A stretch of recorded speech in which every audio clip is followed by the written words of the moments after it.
At a family reunion meant for laughter, her husband slammed the divorce papers onto the table, the music still playing.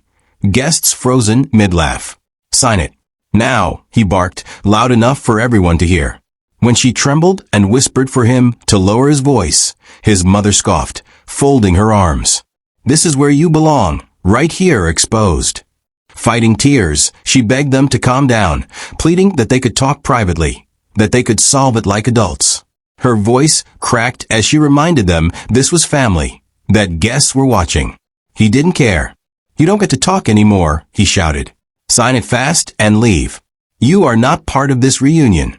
Laughter turned to whispers as plates went untouched and eyes followed her shaking hands.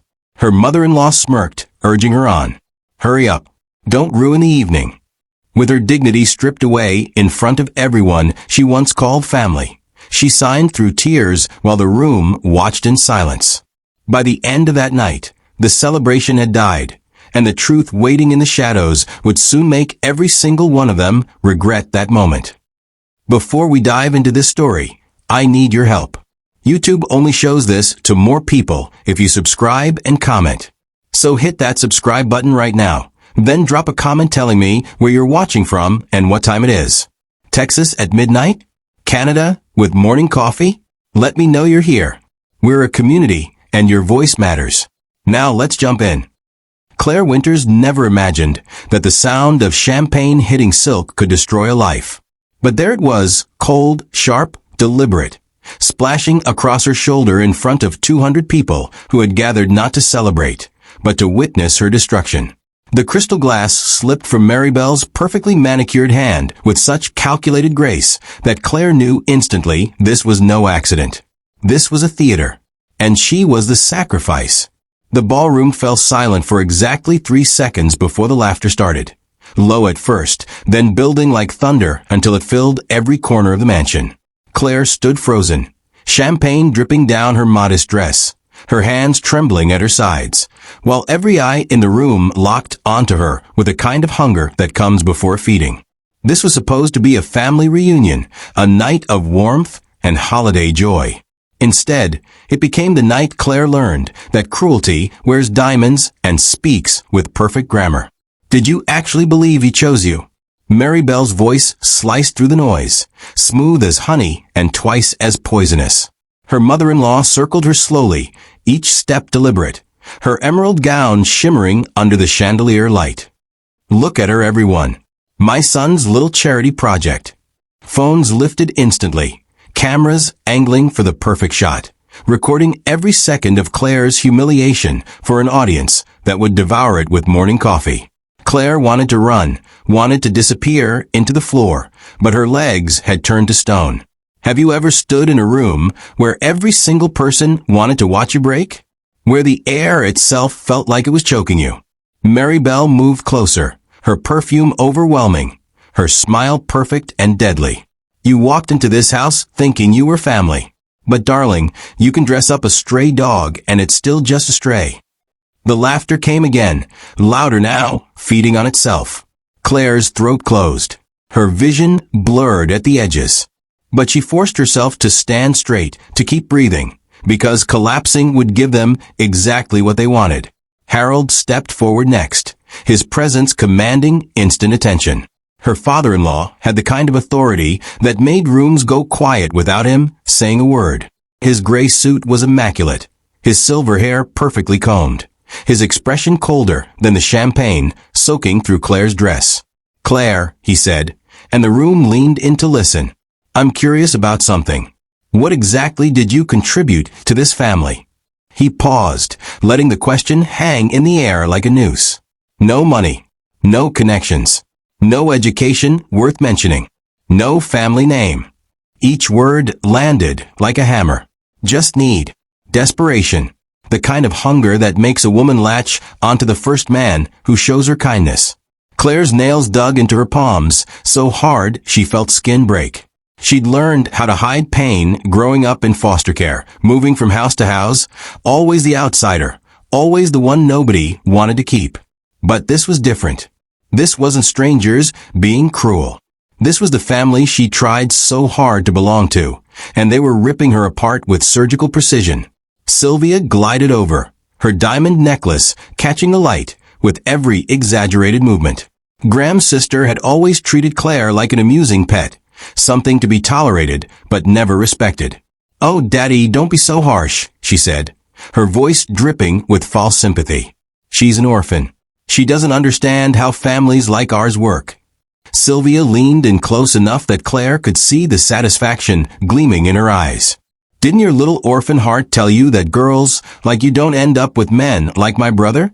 That there are lines people like us don't cross?" She straightened up, adjusting her bracelet with deliberate slowness. "It's almost sad, really. Like watching a puppy try to join a wolf pack." The crowd loved it. More laughter, more whispers, more phones capturing every angle of Claire's destruction. Someone near the back shouted she actually thought she belonged here, and the room erupted again. Then Graham moved. Her husband, the man she'd loved with every broken piece of her heart, walked over from where he'd been watching by the fireplace. His face showed nothing. No anger, no defense, no love. Just a blank expression that somehow hurt worse than any insult. When he reached her, he didn't touch her, didn't even look at her directly. He simply leaned close enough that his breath warmed her ear. "I told you this would happen, Claire. I warned you they'd never accept you." His voice was quiet, intimate, devastating. "But you wouldn't listen. You thought love was enough." He pulled back slightly, and for just a moment their eyes met. Claire searched his face for something, anything that resembled the man she'd married. But there was nothing there, just emptiness. Then he raised his voice so the entire room could hear. "She really believed we had a future together. Isn't that sweet?" The laughter that followed was the worst yet. It came in waves, crashing over Claire until she felt like she was drowning in it. Each insult had been a weight pressing down on her chest. Each sneer had been a crack in the armor she'd built around her heart. But they weren't done. They took turns, each family member eager to deliver their blow, to prove their superiority by destroying someone weaker. And somewhere in the middle of that endless assault, something inside Claire shifted. A tiny spark flickered in the darkness, so small she barely noticed it. But it was there. Enough games. Mary Bell's voice cut through the chaos with the authority of someone used to being obeyed instantly. "Sign the papers, Claire. Sign them, and we'll let you leave with whatever scraps of dignity you have left." A leather folder appeared, thrust into Claire's trembling hands by a lawyer she'd never seen before. Her fingers fumbled with the clasp. Inside were divorce papers, her name already typed at the bottom of each page, waiting for her signature. Waiting for her to give up everything. "We're being generous," Harold added, his tone suggesting this was a business transaction, nothing more. "Sign now, and you'll walk away without further embarrassment. Refuse, and we'll make sure everyone knows exactly what kind of woman you really are." What kind of woman was that? Claire wanted to ask. The kind who believed in love? The kind who thought family meant something? But her voice wouldn't work. Her throat had closed completely. She looked around the ballroom one final time, at the faces watching her with satisfaction, at the phones recording her destruction, at Mary Bell's triumphant smile, at Harold's cold calculation, at Sylvia's gleeful cruelty, at Graham's complete indifference. This was her family. These were the people she tried so desperately to please, to belong to love. And they were treating her like garbage to be disposed of. Her hand shook as she picked up the pen.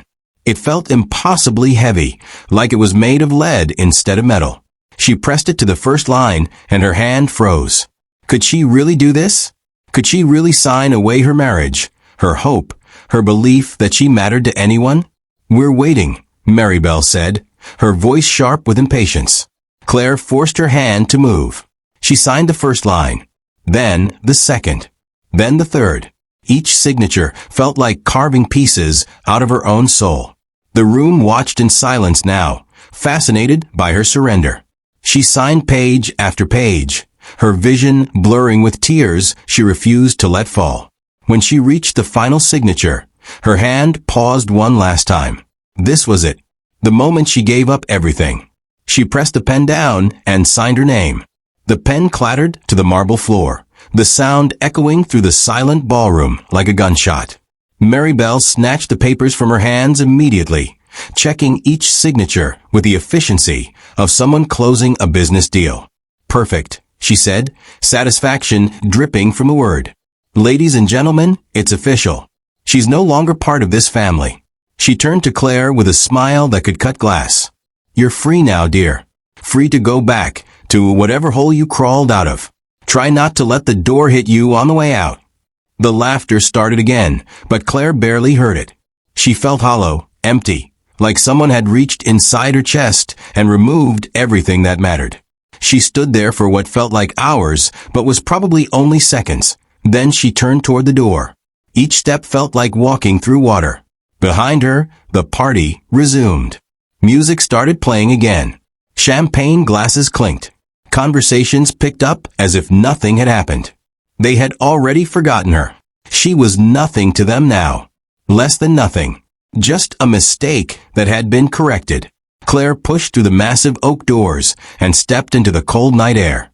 It hit her face like a slap, sharp and clean compared to the suffocating atmosphere inside. She walked down the marble steps, her legs moving on autopilot, her mind still trapped in that ballroom. The sound of laughter and music faded behind her until there was only silence and the crunch of gravel under her feet. She had no car, no phone with any battery left, no money except for the few dollars in her purse, no family, no husband, no home, nothing. She had walked into that mansion with hope in her heart and left with nothing but the clothes on her back and champagne stains on her shoulder. But even as tears finally began to stream down her face, even as the full weight of what had happened crashed over her like a wave, that tiny spark inside her chest refused to die. She didn't understand it yet, didn't recognize it for what it was. But it was there, buried beneath the pain and humiliation, burning quietly in the darkness. It whispered one impossible word: wait. The world saw her as broken, powerless, finished. The family had destroyed her publicly, completely, without mercy. They had taken everything from her and laughed while doing it. But they had made one critical mistake. They assumed that breaking someone meant defeating them. They assumed that humiliation meant surrender. They assumed that a woman with nothing left had nothing left to fight with. Claire Winters had signed those divorce papers in tears, believing she had lost everything. She had no idea that she had just signed the beginning of their end. Would you have survived what Claire just endured? Could you have stood there while everyone you tried to love tore you apart piece by piece? She did. And that spark inside her, that tiny, stubborn flame that refused to go out, would soon become an inferno. Because patience isn't weakness. Silence isn't surrender. And a woman with nothing left to lose is the most dangerous kind of woman there is. They had humiliated her, destroyed her, cast her out like trash. But they hadn't killed that spark. And that was the mistake that would cost them everything. Claire didn't remember walking. She didn't remember the route she took or how long she'd been moving through the cold streets.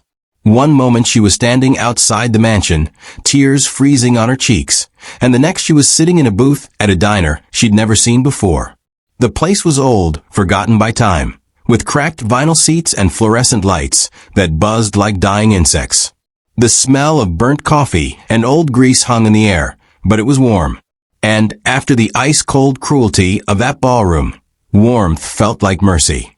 Claire's hands shook as she pressed them flat against the chipped formica table, trying to ground herself in something real. Her phone sat beside her, the screen black, the battery at 2%. Her only connection to the outside world was dying, just like everything else in her life.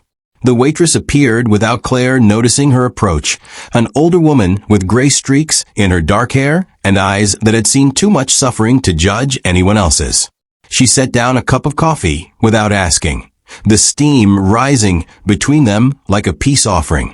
"Rough night?" the waitress asked, her voice rough but kind. Claire looked up, and whatever the woman saw in her face made her expression soften even more. "Honey, you look like you just walked through hell." Claire tried to speak, but her throat closed around the words. She nodded instead, wrapping her frozen fingers around the warm cup.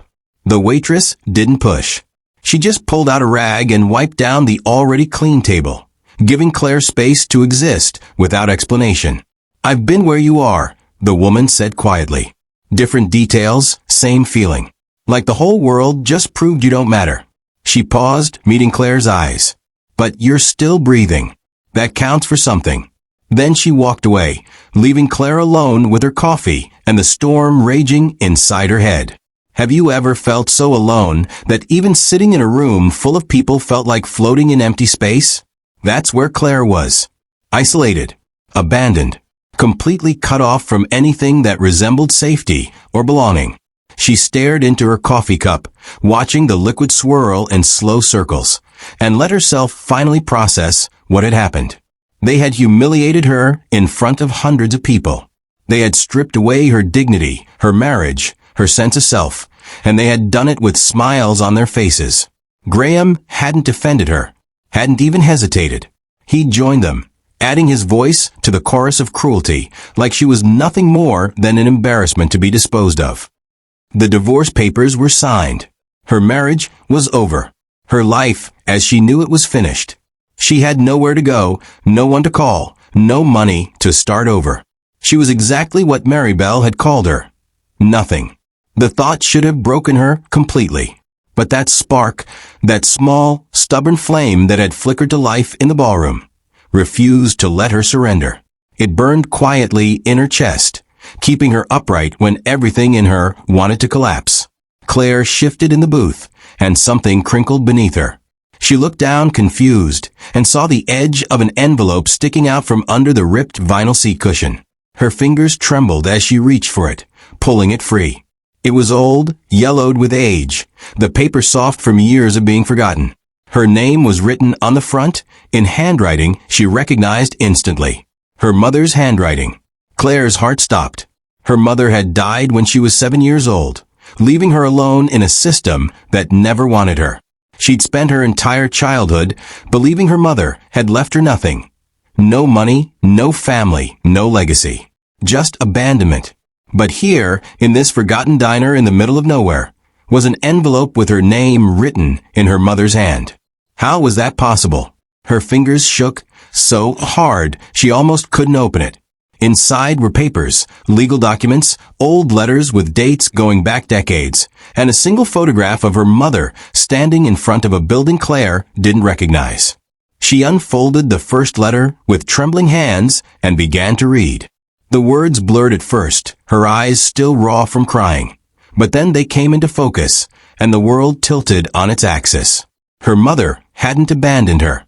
Her mother had left her a fortune, an inheritance deliberately hidden, buried beneath layers of legal complications and trust structures that had kept it secret for 20 years.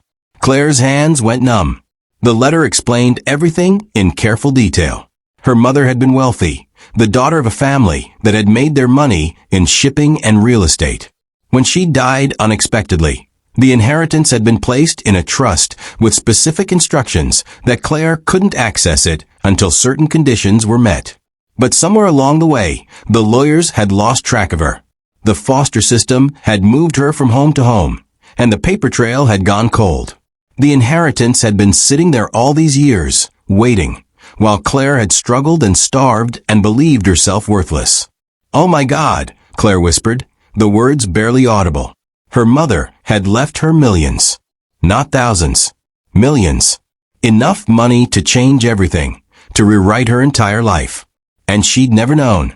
She'd signed those divorce papers, thinking she had nothing, thinking she was powerless, thinking she had no choice but to accept whatever scraps the family was willing to throw her. But she'd been wrong. Completely, devastatingly wrong. The irony hit her like a physical blow. While Maribel had been mocking her poverty, while Harold had been questioning her worth, while Sylvia had been calling her an orphan with nothing to offer, Claire had been sitting on a fortune that dwarfed anything the family could claim. They had humiliated her for being poor when she was actually richer than all of them combined. Would you have laughed or cried in that moment? Would you have felt vindicated or furious?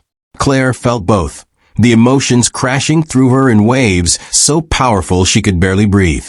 She read through every document with shaking hands, her mind racing faster than her eyes could follow the words. Bank account numbers, property deeds, stock certificates, trust documents. Everything was real.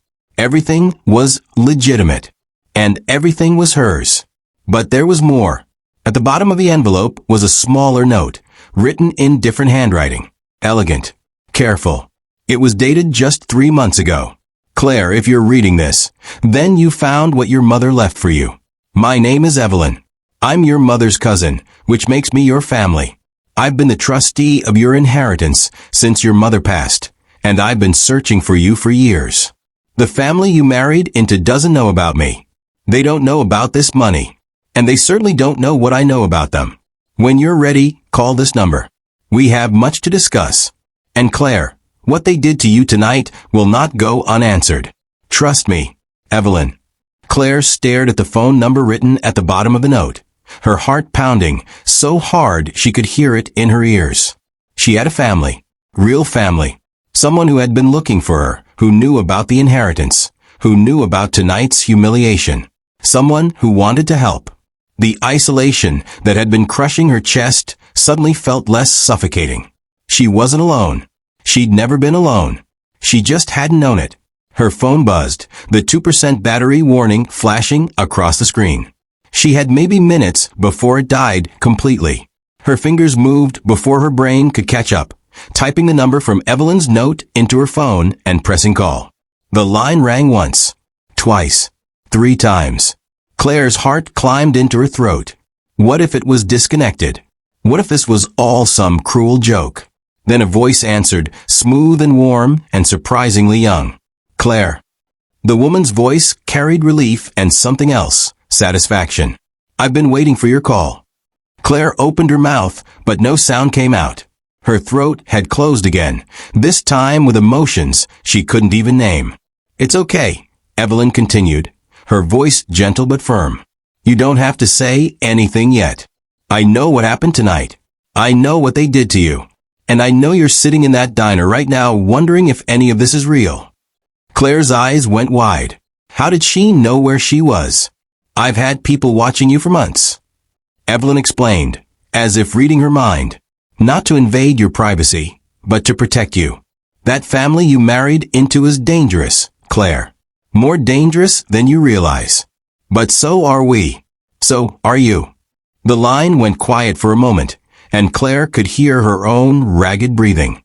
Here's what's going to happen, Evelyn said, her voice taking on a quality that reminded Claire of a general planning a battle. A car is going to pull up outside that diner in exactly 3 minutes. The driver's name is Marcus. He's going to take you somewhere safe, somewhere warm, somewhere they can't find you. And tomorrow, you and I are going to sit down and discuss exactly how we're going to make them pay for what they did to you tonight. Why? Claire finally managed to whisper, her voice cracking on the single word. Why are you helping me? Evelyn's laugh was soft, but carried an edge sharp enough to cut. Because they destroyed someone I loved, Claire. Your mother was more than my cousin. She was my best friend. And when she died, I made her a promise that I would take care of you, protect you, and make sure her legacy reached you when you needed it most. She paused, and when she spoke again, her voice was steel wrapped in silk. Tonight, they proved you need it. So now we begin. Are you ready? Was she ready? Claire looked around the diner, at the cracked vinyl, the buzzing lights, the kind waitress who had seen her pain. She looked down at the envelope in her hands, at her mother's handwriting, at the documents that proved she was not nothing, not worthless, not powerless. She thought about Maribel's smile, Harold's cold calculation, Sylvia's cruelty, Graham's betrayal, and that spark inside her chest, that tiny flame that had refused to die, suddenly roared to life. Yes, Claire said, and her voice was steady for the first time all night. I'm ready. Outside, headlights appeared in the darkness, a black car pulling smoothly to the curb. Through the diner window, Claire could see a driver in a suit step out and look toward the entrance. Marcus. Her escape. Her beginning. She stood up, leaving money on the table for the coffee, even though the waitress had never asked for payment, and walked toward the door. The cold night air hit her again, but this time it felt different. Not like punishment. Like cleansing. She slid into the back seat of the car, and Marcus nodded at her through the rearview mirror. "Miss Winters," he said, his voice professional and respectful in a way that made her chest tighten. "It's an honor to finally meet you. Your mother would be very proud." Then he pulled away from the diner, and Claire watched through the back window as it disappeared into the darkness behind them. She had walked into that family reunion as Graham's unwanted wife. She had left as nothing. But now, driving through the night toward an unknown future, she was becoming something else entirely. Someone with power. Someone with family. Someone with a plan. They had humiliated her, broken her, thrown her away like garbage. But they had made one critical mistake. They had assumed she would stay broken, that she would disappear quietly, that she would accept her defeat and fade into nothing. They were wrong. And by the time Claire was done, they would understand exactly how wrong they had been. The spark had become a flame, and flames, when given enough fuel, become infernos. The safe house wasn't what Claire expected. She'd imagined something cold and sterile, a temporary shelter with bare walls and functional furniture. Instead, Marcus pulled up to a brownstone in a quiet neighborhood where trees lined the streets and lights glowed warm in windows. The kind of place where families lived, where children played, where normal people built normal lives. Everything Claire had never had. Evelyn was waiting at the door, and when Claire stepped out of the car, she felt her breath catch. The woman looked like her mother. Same dark hair touched with silver, same elegant posture, same eyes that seemed to see straight through pretense into truth. But where her mother's photographs showed softness and warmth, Evelyn carried something harder, something sharper. She looked like a woman who had spent years planning for war. "Claire," Evelyn said, and the single word carried decades of waiting. She opened her arms, and Claire, who had spent the entire night being torn apart by people who should have loved her, stepped into an embrace from a stranger who actually did. They stood like that for a long moment, Claire's body finally releasing the tension it had been holding since the champagne hit her shoulder. When they pulled apart, Evelyn's eyes were wet, but her voice was steady. "Come inside. We have work to do." The house was beautiful in a way that felt lived in rather than staged. Books lined the walls, soft rugs covered hardwood floors, and photographs of people Claire didn't recognize smiled from every surface. Family. Real family. The kind that stayed. Evelyn led her to a study where a fire crackled in the fireplace, and two leather chairs faced each other across a coffee table covered in documents. "Sit," Evelyn said, pouring tea from a pot that was already waiting. Claire sank into the chair, her body exhausted, but her mind racing. "I know you have questions. I know you're confused and angry and probably terrified that this is all some kind of dream." Evelyn handed her a cup, then settled into the opposite chair with the grace of someone who commanded boardrooms and courtrooms with equal ease. "So, let me start by telling you the truth. Your mother and I grew up together. We were more like sisters than cousins. When she got pregnant with you, her family disowned her. Said she'd brought shame on the family name by falling in love with a man who wasn't wealthy or connected." Evelyn's jaw tightened. They were monsters. "So your mother left. She took the inheritance her grandmother had left her, the one they couldn't touch, and she built a life for herself. For you." Claire's hands trembled around the teacup. She'd never known any of this. "When she died, she made me promise two things. First, that I would protect her fortune until you were old enough to claim it. Second, that I would protect you from the family that destroyed her." "But you didn't," Claire whispered, the words escaping before she could stop them. "I grew up in foster care, alone, moving from house to house, never belonging anywhere." The accusation hung between them, sharp and undeniable. Evelyn's face crumpled with genuine pain. "I know. And that's my greatest failure. When your mother died, the lawyers were supposed to find you, place you with me. But there was an error, a deliberate error, I later discovered. Someone in the firm had ties to your mother's family, and they made sure the paperwork got lost. By the time I realized what had happened, You disappeared into the system. I spent years searching, Claire. Years. But foster care records are sealed, names change, and you were moved so many times. She leaned forward, her eyes fierce. I finally found you 6 months ago. The day you married Graham Winters. Claire's blood went cold. You knew? You knew I was marrying into that family, and you didn't warn me. Evelyn's expression hardened. I tried. I sent letters. I called. But they were intercepted. Mary Belle Winters is many things, but stupid isn't one of them. She has connections everywhere. Lawyers, judges, private investigators. The moment I found you, she knew someone was looking. So she built a wall around you. Evelyn pulled a folder from the table and opened it, revealing photographs that made Claire's stomach turn. Pictures of her and Graham, some taken before they were even dating. Images of her at work, at the grocery store, walking home. They've been watching you since before you met Graham. This wasn't an accident, Claire. It was a plan. The words didn't make sense. Claire shook her head, trying to process. What plan? Why would they even care about me? Evelyn's smile was cold and sharp as broken glass. Because Mary Belle did her research.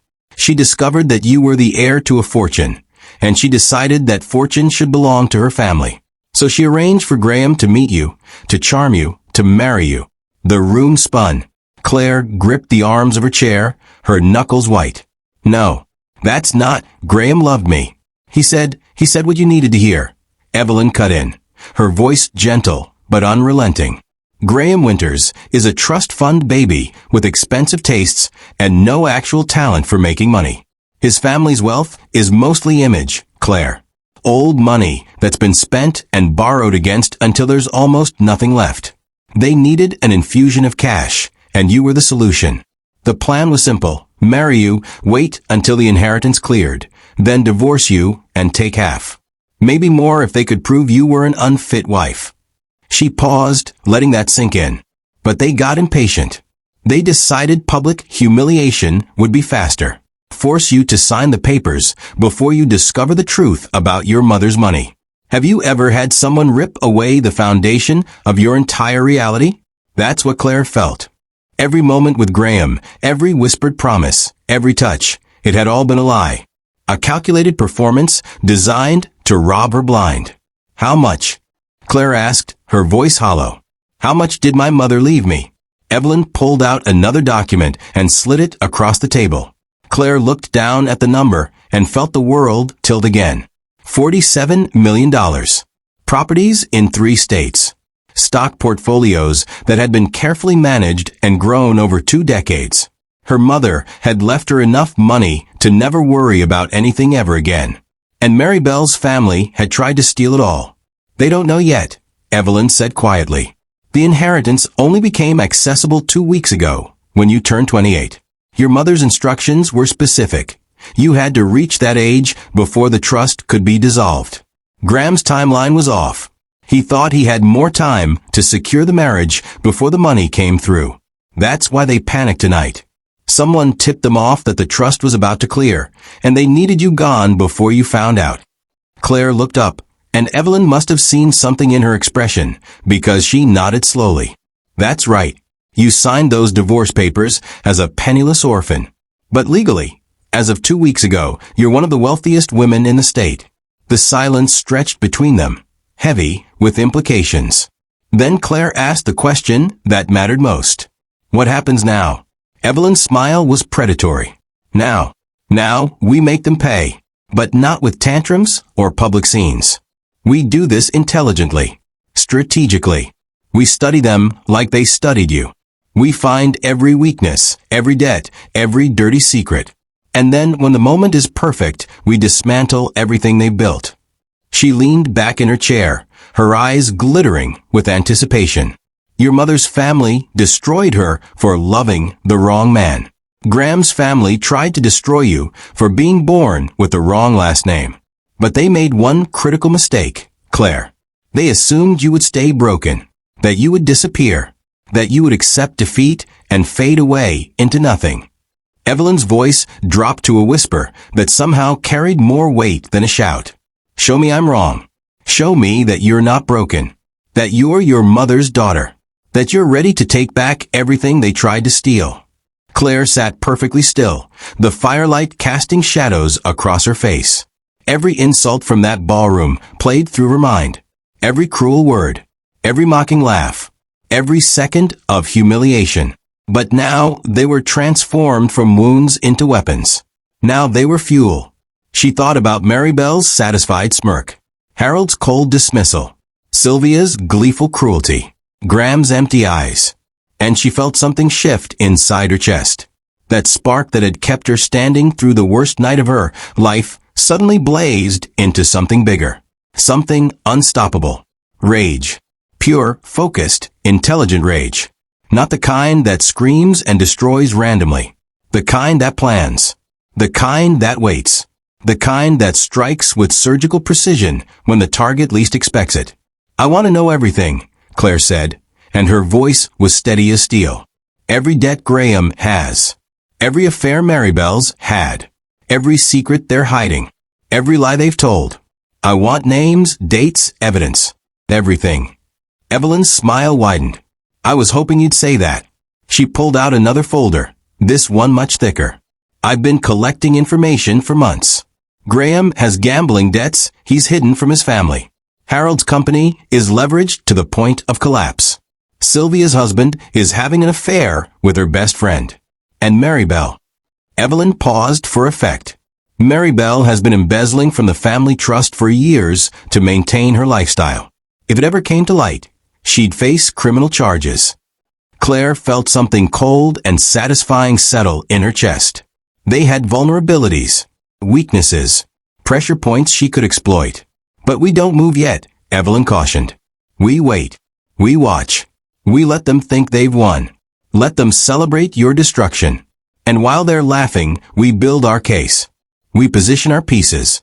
We prepare for the moment when we can take everything from them the same way they tried to take everything from you. How long? Claire asked. Evelyn considered. 3 months. Maybe 4. Long enough for them to forget about you. Long enough for them to get careless. She met Claire's eyes. Can you be patient? Can you stay hidden while they think you're defeated? Can you watch them celebrate and not reveal yourself too soon? Could she? 3 months of hiding while they laughed at her destruction. 3 months of watching Graham move on with his life. 3 months of letting them think they'd won. It sounded like torture, but it also sounded like strategy. Like the difference between revenge and justice. Between a tantrum and a war. Claire thought about her mother, who had built a fortune in secret to protect her daughter. She thought about Evelyn, who had spent years searching for a family she'd never met. She thought about the woman she'd been this morning. Naive, trusting, desperately trying to belong somewhere. That woman was gone. Destroyed in a ballroom full of cruel laughter and champagne stains. But someone new was being born in this study, surrounded by evidence and firelight and the promise of retribution. Someone patient. Someone dangerous. Someone who understood that real power doesn't announce itself with noise. It moves in silence. It waits in the shadows. And when it strikes, it leaves nothing standing. Yes, Claire said, and she meant it with every fiber of her being. I can wait. I can be patient. I can be whatever I need to be to make them pay for what they did. Evelyn reached across the table and took her hand. Good. Because we're going to do more than make them pay, Claire. We're going to teach them a lesson they'll never forget. We're going to show them what happens when you underestimate someone. When you mistake quiet for weak. When you confuse kindness with stupidity. She squeezed Claire's hand once, then released it. Welcome to your inheritance, Claire Winters. Welcome to your power. And welcome to the beginning of their end. Outside, the night had grown deeper. Somewhere across the city, the Winters family was probably still celebrating. Still laughing about the orphan who had dared to think she belonged. Still toasting their victory over someone they considered beneath them. But here, in this brownstone with its warm lights and leather chairs and decades of careful planning, the real victory was just beginning.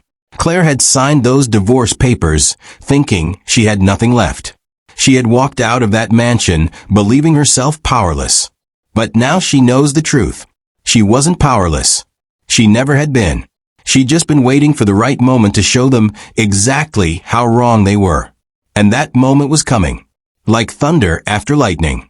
Like fire after the match. Inevitable. Unstoppable. Devastating. They had planted the seed of their own destruction the moment they made her sign those papers in tears. Now that seed was growing in the darkness. And when it finally broke through the surface, it would destroy everything they'd built on lies and cruelty and greed. The question wasn't if they would pay. The question was how much. And Claire, sitting in that study with her mother's fortune and Evelyn's expertise and her own quiet, burning rage, knew the answer.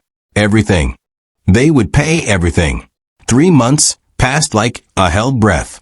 Claire spent every day learning, studying, transforming herself from the woman who had signed those papers in tears into someone the Winters family wouldn't recognize.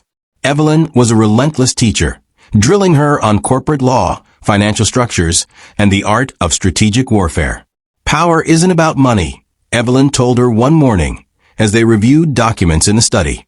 It's about knowing exactly where to apply pressure so that everything collapses at once. Claire absorbed every lesson, like someone learning to breathe underwater. She studied the family's business dealings, their social connections, and their carefully maintained public image. She learned that Harold's company was 2 bad quarters away from bankruptcy. That Graham had borrowed money from dangerous people to cover gambling losses. That Maribel's charity foundation was actually a shell for tax evasion. Every secret was a weapon. Every weakness was an opportunity. And Claire was building an arsenal. The holiday gala was Evelyn's idea. They throw one every year, she explained, pulling up the invitation on her tablet. Black tie, 200 guests, all the important families in the city. It's where they show off their wealth and connections, where they prove they're untouchable. She looked at Claire with eyes that gleamed with anticipation. This year you're going to attend. Not as Graham's rejected wife. Not as the orphan they humiliated. As yourself. As the woman you've become. Claire's stomach twisted with nerves and something else. Something that felt like hunger. Won't they recognize me? Evelyn smiled. They'll recognize your face. But they won't recognize your power. People see what they expect to see, Claire. They expect you to be broken, hiding somewhere, too ashamed to show yourself. They won't expect you to walk into their sanctuary with your head high and your weapons loaded. She paused. Can you do it? Can you face them again? Could she? Claire thought about that night 3 months ago. The champagne. The laughter. The signatures on those divorce papers. Then she thought about everything she'd learned since. Every secret she now knew. Every piece of leverage she held. Every card she could play to destroy them. Yes, Claire said, and she meant it with steel in her voice. I can face them. I want to face them. The dress Evelyn chose was perfect. Understated elegance in midnight blue, expensive without being flashy, tailored to make Claire look powerful rather than desperate for attention. Her hair was swept back in a simple style that showed her face clearly. No hiding. No apologies. Just confidence. When Claire looked at herself in the mirror the night of the gala, she barely recognized the woman staring back. 3 months ago she'd been hollow-cheeked and trembling. Now she looked like someone who owned every room she entered. Remember, Evelyn said as Marcus pulled the car up to the front entrance.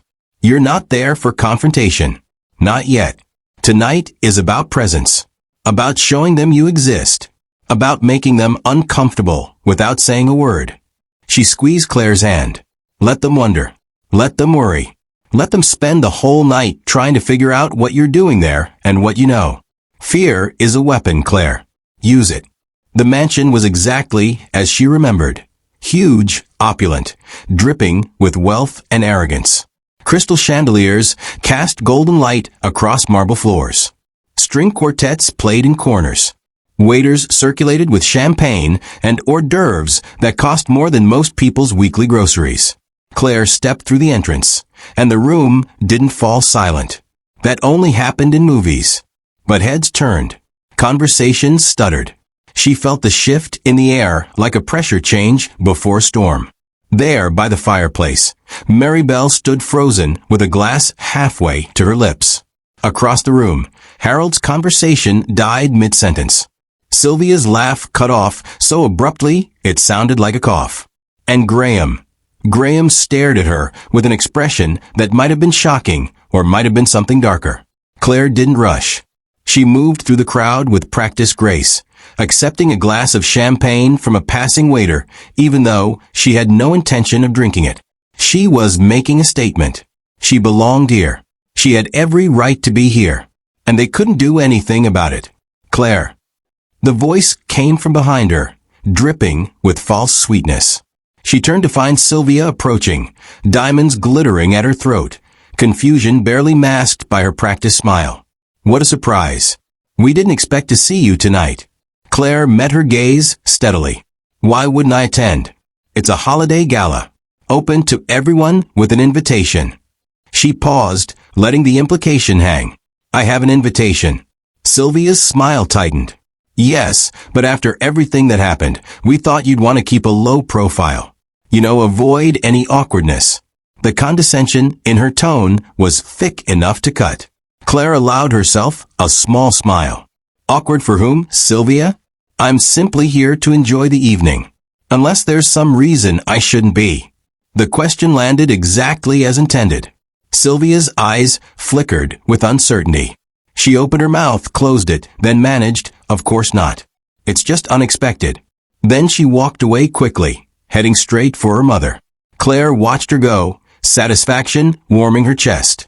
First strike landed. Maribel appeared next, moving through the crowd with the confidence of someone who believed she controlled every situation. Claire, darling, she said, her voice loud enough to draw attention. How lovely to see you've recovered from your little episode. We were all so worried. The false concern was masterful. It painted Claire as unstable, emotional, someone who'd had a breakdown rather than been publicly humiliated. Claire had learned from Evelyn how to counter this. She smiled warmly. How kind of you to worry, Maribel. But I assure you, I've never been better. In fact, the last few months have been remarkably enlightening. She let the word hang there, watching Maribel's eyes narrow slightly.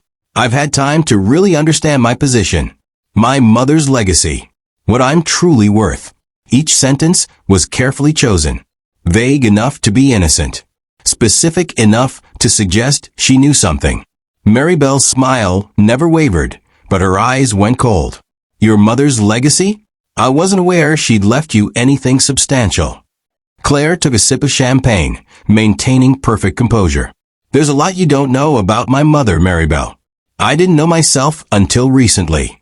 But I'm learning. Every day, I'm learning more. The conversation around them had gone quiet. People were listening now, sensing tension, drawn to potential drama like sharks to blood. Maribel leaned in closer, her voice dropping. Whatever you think you know, dear, I'd be careful about sharing it. Rumors can be so damaging, especially for someone in your position. The threat was clear.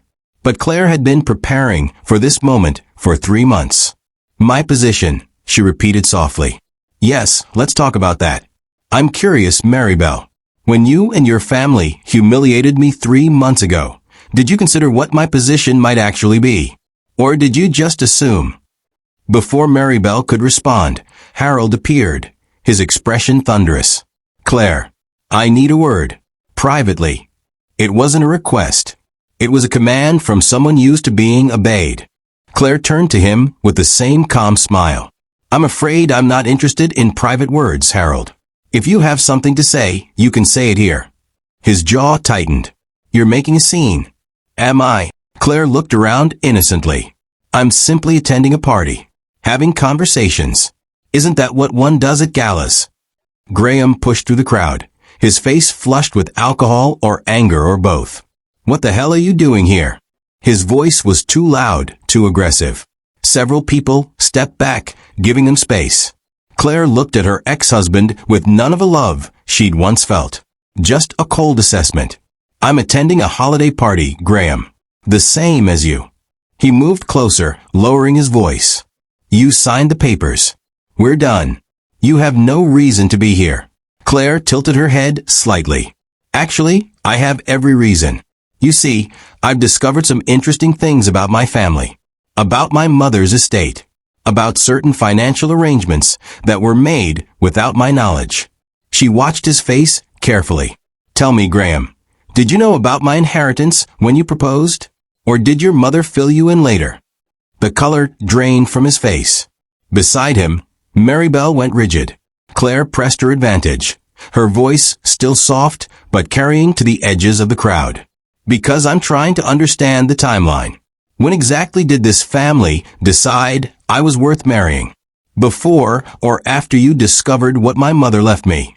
The silence that followed was absolute. Every eye in the room was locked on them now, watching the drama unfold. Graham opened his mouth, but nothing came out.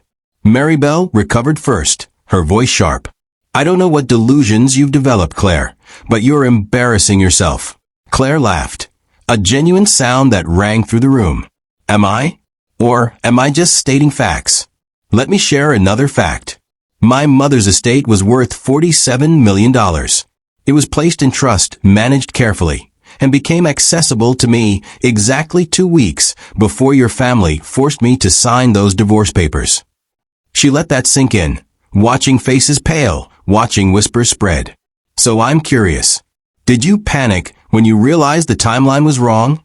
Is that why you humiliated me publicly instead of waiting? Because you knew if I discovered the truth, I'd never sign. Have you ever watched someone's entire world collapse in real time? That's what Claire was witnessing. Graham looked like he might be sick. Maribel's carefully maintained composure was cracking. Harold's face had gone from red to white. Then came the twist that even Claire hadn't planned. A woman stepped out of the crowd, beautiful, young, draped in designer clothing Claire recognized from Graham's credit card statements. Graham, the woman said, her voice uncertain. What is she talking about?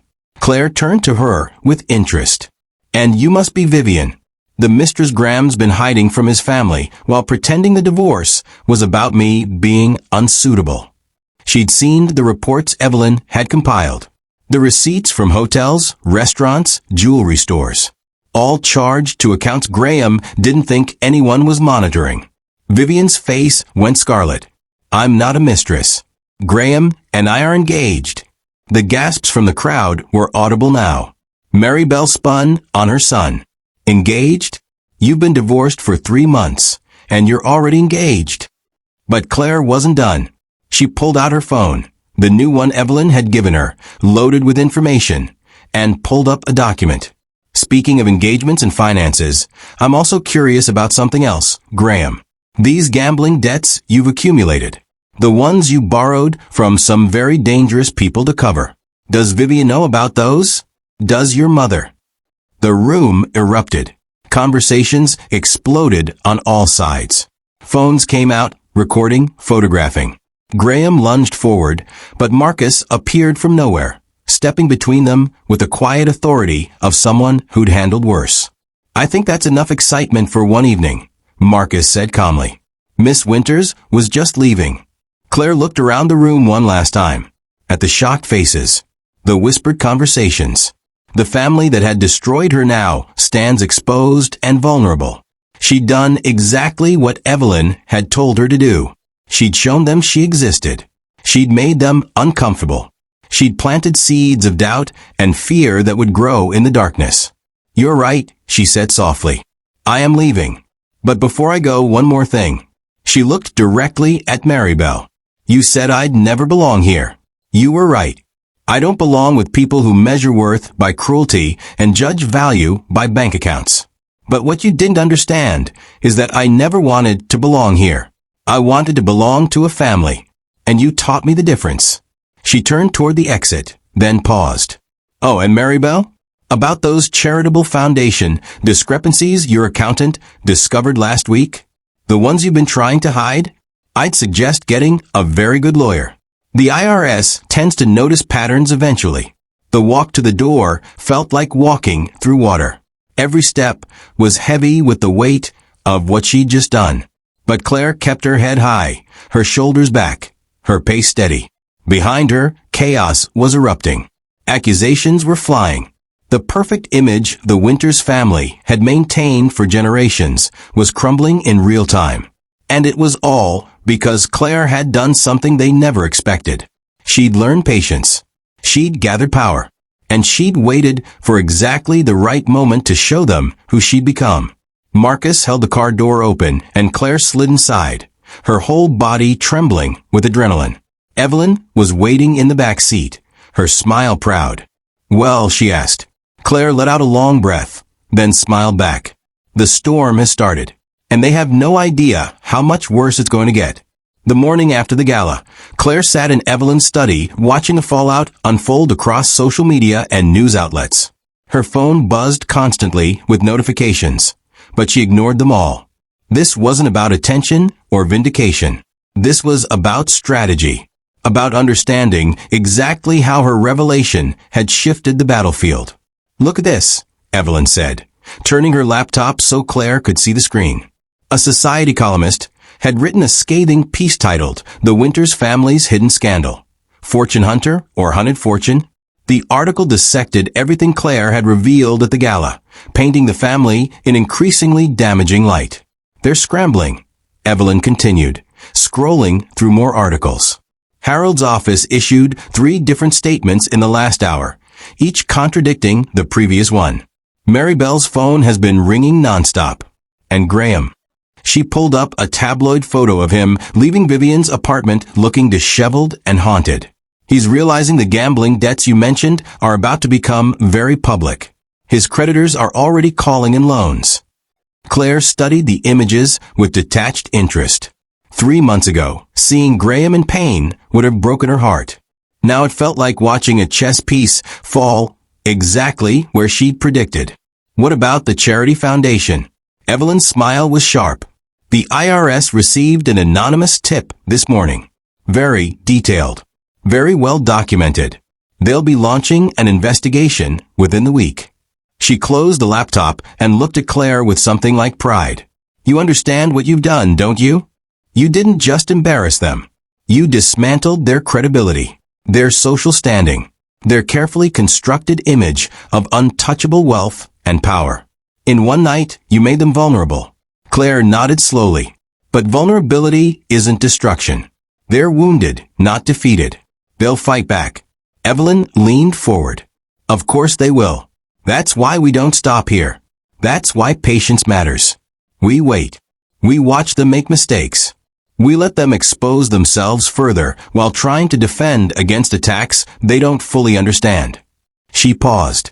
"The question is, can you maintain control? Can you resist the urge to strike again before the moment is right?" Could she? Claire thought about the satisfaction she'd felt watching their faces at the gala. The rush of power when Graham couldn't meet her eyes. The vindication of proving she wasn't the broken woman they discarded. It would be easy to keep pushing, to use every weapon she'd gathered to destroy them completely right now. But Evelyn had taught her better. Revenge rushed was revenge wasted. True power came from precision, from knowing exactly when and how to apply pressure, so the damage was irreversible. "I can wait," Claire said. "But I need to know what we're waiting for." Evelyn pulled out a folder she'd been keeping separate from the others. "For this, the one piece of information that will end them permanently." She opened it, revealing financial documents Claire recognized. Harold's company is built on fraud.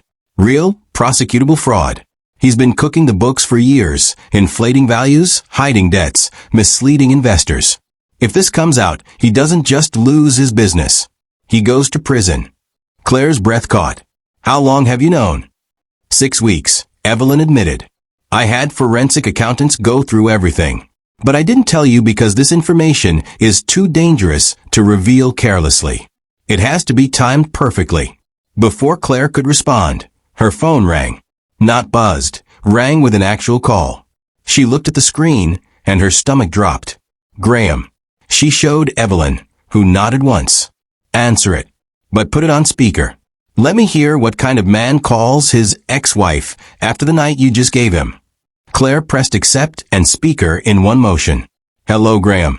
His voice came through rough, exhausted, desperate. "Claire, we need to talk." "We don't need to do anything," she replied calmly. You made your choices. I made mine. We're done talking. Please. The word sounded like it cost him something. Just meet me. One time. Let me explain. Claire looked at Evelyn, who mouthed the word why. She was right. Why did Graham want to meet? What was he hoping to accomplish? Explain what? Claire asked. How you married me for money. How your family orchestrated everything. How you humiliated me in front of hundreds of people. It wasn't supposed to be like that, Graham said, and he almost sounded sincere. You have to believe me. Things got out of control. My mother. Your mother what? Claire cut in. Made you do it? Forced you to lie to me? Held a gun to your head while you stood there and watched them destroy me. The silence on the line stretched for several seconds. When Graham spoke again, his voice was smaller. I was weak. I am weak. I know that now. But Claire, I need your help. There it was. The real reason for the call. Not apology. Not explanation. Need. My help. Claire kept her voice neutral even as anger simmered beneath the surface. What could I possibly help you with, Graham? The people I borrowed money from. They're not patient. They're not reasonable. And they don't care that the divorce happened or that things are complicated now. They want their money. And if I don't pay them soon, he broke off. But the fear in his voice finished the sentence for him. Claire felt Evelyn watching her, evaluating how she'd respond. This was a test. Not from Evelyn, but from the universe. Graham was offering her the chance to save him, to prove she was better than the people who'd hurt her. Or she could let him drown in consequences of his own making. Which woman was she now? How much, she asked. Graham exhaled shakily. 300,000. I know it's a lot, but with your inheritance, my inheritance.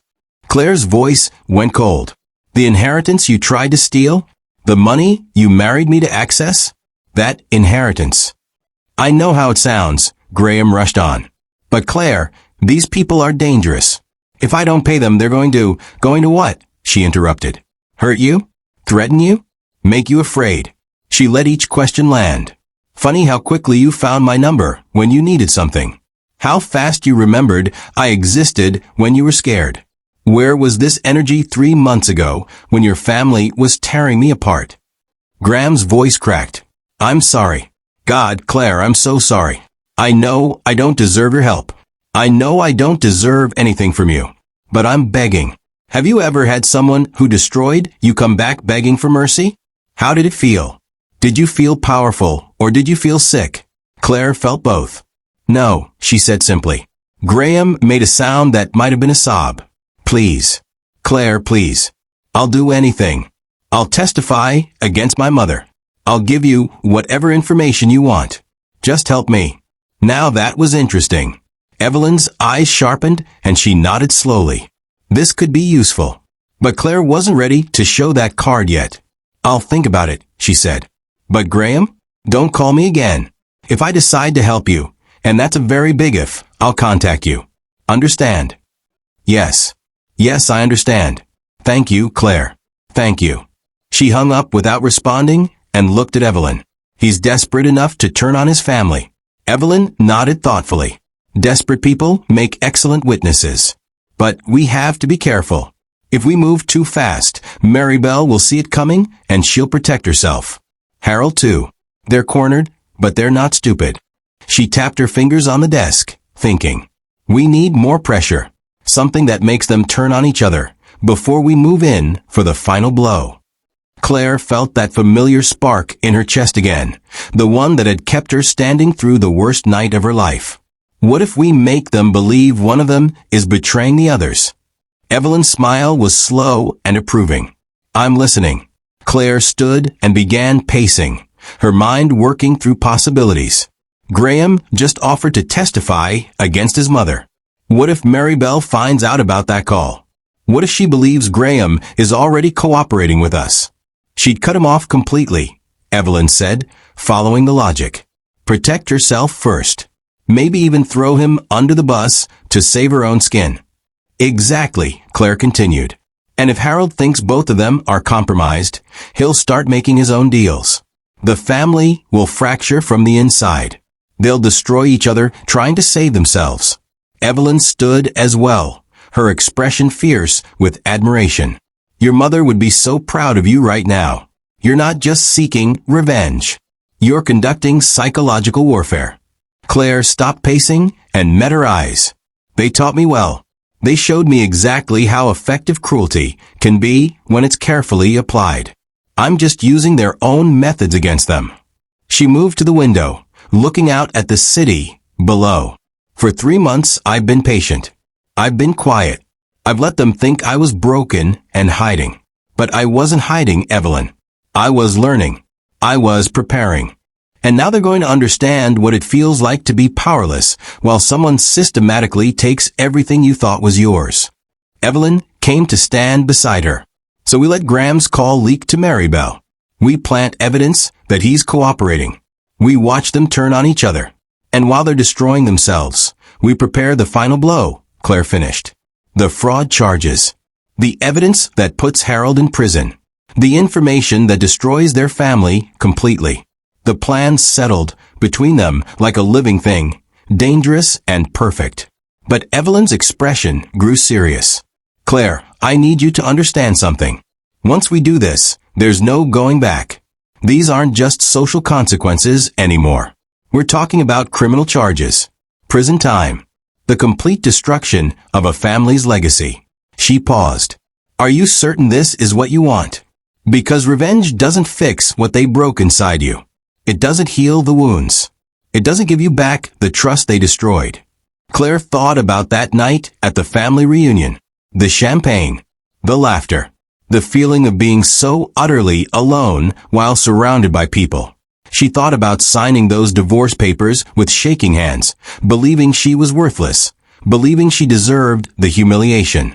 Then she thought about discovering her mother's inheritance, about learning that every moment with Graham had been a calculated lie, about understanding that they targeted her, used her, planned to discard her like trash. You're right, she said quietly. Revenge won't heal me, but justice might. And making sure they never do this to anyone else, that definitely will. Evelyn studied her face for a long moment, then nodded. Then we proceed. Carefully, methodically, with absolute precision. She walked back to her desk and pulled out another file. I've been compiling evidence for months. Every financial irregularity, every lie, every crime. When we're ready, we'll hand it all to the authorities wrapped in a bow so perfect they'll have no choice but to prosecute. She looked up. But first, we fracture the family. Make them weak. Make them desperate. Make them willing to destroy each other to save themselves. Claire returned to her chair, feeling the weight of what they were planning. This wasn't just revenge anymore. It was the systematic dismantling of everything the Winters family had built on lies and cruelty and stolen money. It was justice for her mother, who'd been disowned for falling in love. Justice for Claire herself, who'd been targeted and used. And maybe, in some way, justice for every person the family had hurt over the years with their arrogance and cruelty. How long, she asked. Evelyn considered. 2 weeks. Maybe 3. Long enough for Graham's betrayal to spread. Long enough for them to start making fatal mistakes. Then we strike. Claire nodded, accepting the timeline. 2 more weeks of patience. 2 more weeks of watching and waiting while the family tore itself apart. It should have felt like torture. Instead, it felt like power. Because she wasn't waiting helplessly anymore. She wasn't hoping someone would save her. She was the one in control now. She was the one deciding when and how the final blow would fall. And when it did, the Winters family would understand something they should have learned 3 months ago. Claire Winters wasn't weak. She wasn't broken. She wasn't defeated. She was patient. She was intelligent. She was her mother's daughter. And she was absolutely unstoppable. Outside the window, the city continued its rhythm, unaware that in this quiet brownstone, a woman was planning the complete destruction of a family that had thought themselves untouchable. The storm that had started at the gala was still building. And when it finally broke, nothing would be left standing. The question wasn't if they would fall. The question was how far. And the answer, Claire knew with absolute certainty, was all the way to the bottom. The leak happened on a Tuesday morning. Maribel was having coffee in her sunroom when her phone buzzed with a message from an unknown number. The text was brief but devastating. Your son is cooperating with Claire Winters. He's providing financial records and testimony in exchange for debt forgiveness. Thought you should know before you're blindsided. Attached were screenshots of what appeared to be text messages between Graham and an attorney, discussing terms for his cooperation. Maribel's hands shook as she read them, her perfectly composed face cracking with fury. The messages were fake, of course. Evelyn had crafted them with surgical precision, mimicking Graham's writing style, using real legal terminology, making them absolutely convincing. But Maribel didn't know that. All she knew was that her son, the weak, pathetic disappointment she'd been protecting for 30 years, was betraying her to save himself. Claire watched from across the street, sitting in a car with tinted windows, as Maribel's silhouette moved frantically through the sunroom. She's calling someone, Evelyn said from the driver's seat, holding binoculars. Probably Harold. This is going to cascade fast. Within an hour, Harold's car pulled up to the mansion. Claire and Evelyn couldn't hear the conversation, but they didn't need to. The body language told them everything. Harold's gestures were sharp, aggressive. Maribel's posture was defensive. They were fighting, accusations flying, trust crumbling. How long before they call Graham? Claire asked. Evelyn checked her watch. I give it 30 minutes. They'll want to confront him directly, try to figure out if it's real. And when he denies it, and he will, because he doesn't know about the fake messages, they won't believe him. They'll think he's lying to protect himself. She lowered the binoculars and looked at Claire. This is the moment when families break, when fear becomes stronger than loyalty, when everyone starts protecting themselves instead of each other. Sure enough, 27 minutes later, Graham's car screeched into the driveway. He practically ran to the door, his face pale, his movements panicked. He got the same message, Evelyn said with satisfaction. I sent him a version too, claiming his mother was already making deals to protect herself. Now he thinks she's betraying him while she thinks he's betraying her. Classic prisoner's dilemma. Claire felt a twinge of something. Not quite guilt, but an awareness of the magnitude of what they were doing. They're family. Even after everything, they're still family. Doesn't that mean something? Evelyn turned to her, expression serious. They didn't consider you family when they humiliated you. They didn't show mercy when you signed those papers in tears. They didn't hesitate when they tried to steal your mother's fortune. She paused. The only reason you're questioning this now is because you're not like them. You still have empathy. You still feel guilt. And that's exactly why you'll use this power better than they ever did. Claire nodded slowly, pushing down the doubt. Evelyn was right. This wasn't cruelty. This was the consequence. This was the inevitable result of their own actions coming back to destroy them. Inside the mansion, the confrontation was escalating. Through the windows, they could see Graham gesturing frantically, Maribel pointing accusingly, Harold standing between them with clenched fists. Then Vivian arrived, adding another layer of chaos. She'd been summoned by Graham in his panic, but her presence only made things worse. Maribel turned on her immediately, years of restrained contempt finally breaking free. This is perfect, Evelyn murmured. Vivian's the wedge that'll split them completely. Maribel never wanted Graham to marry her. Thought she was a gold digger, which is ironic considering their plan with Claire. Now she'll blame Vivian for Graham's weakness, and Graham will have to choose between his mother and his fiancée. Claire watched as Vivian's face crumpled, as she grabbed Graham's arm, as he pulled away slightly. The smallest gesture, but it told volumes. He was already choosing his mother over her, just like he'd chosen his mother over Claire. Some patterns never changed. How long do we let this play out? Claire asked. Evelyn started the car. We give them 3 days to tear each other apart. Then we introduce the next piece. The evidence about Harold's fraud. But this time, we make it look like it's coming from inside the family. Back at the brownstone, Claire found herself in her room, staring at old photographs Evelyn had given her of her mother. The resemblance was striking. Same dark eyes, same determined jaw, same small smile that hid deeper thoughts. She would have handled this better than me, Claire said when Evelyn knocked and entered. She would have been stronger, more certain. Evelyn sat beside her on the bed, looking at the photographs. Your mother was strong in different ways. She walked away from her family because she chose love over money. That took tremendous courage. She picked up one photo, studying it. But she also spent her life running, hiding her wealth, protecting you by keeping you separate from that world. And, in the end, it left you vulnerable, alone, without the tools to fight back when wolves came calling. She set the photo down gently. You're doing what she couldn't. You're not running. You're standing your ground and making them face consequences. That's not weakness, Claire. That's evolution. The words settled something inside Claire. She'd been carrying guilt about her mother's death, about the childhood spent in foster care, about being the daughter who hadn't lived up to some imagined legacy. But maybe her mother's legacy wasn't about being perfect.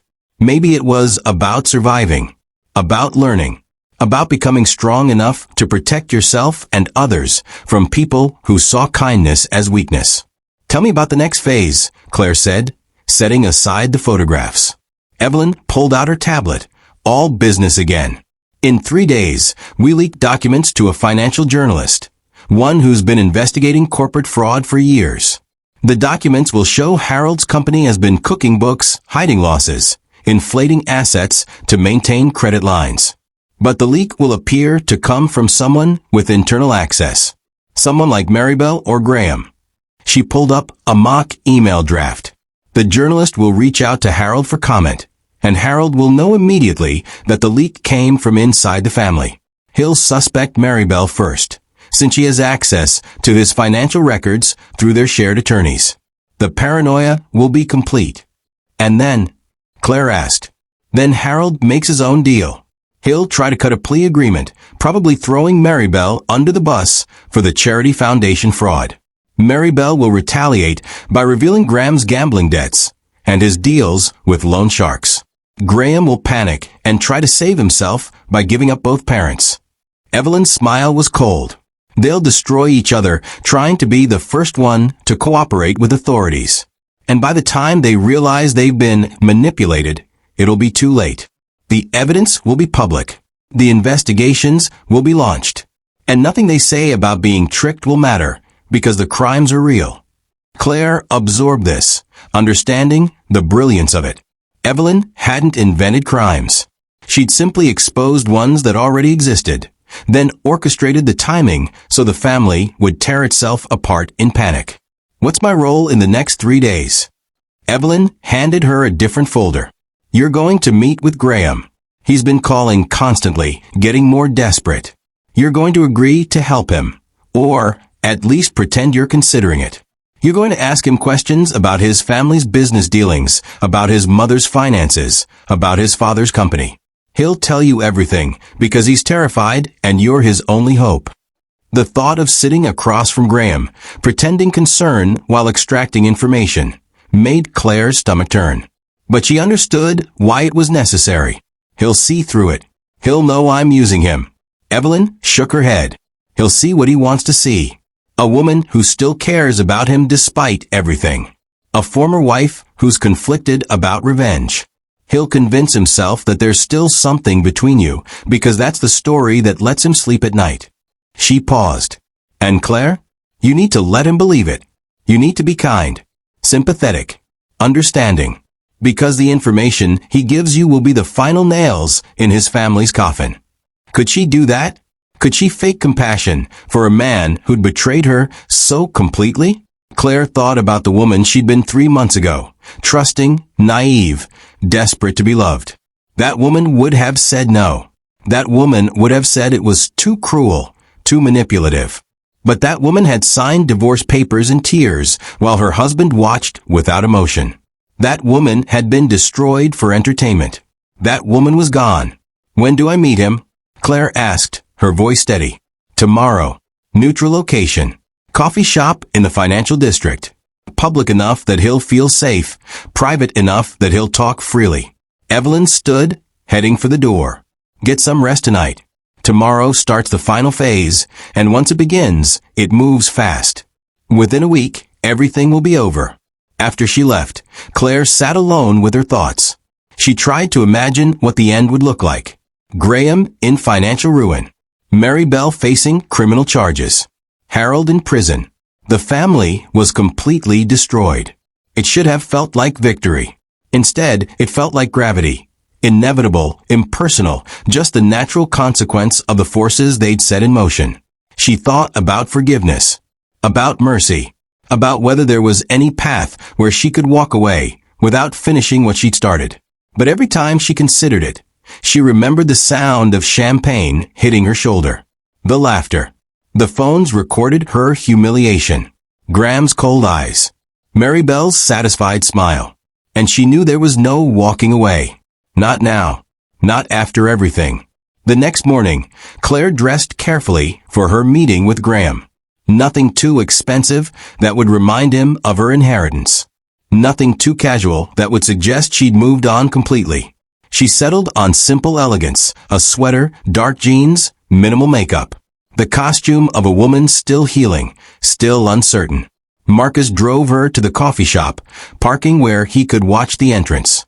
He's already inside, Marcus said, checking his phone. Corner table. Ordered 2 coffees. Claire took a deep breath. How do I look? Marcus met her eyes in the rearview mirror. Like someone who's about to win a war they never wanted to fight.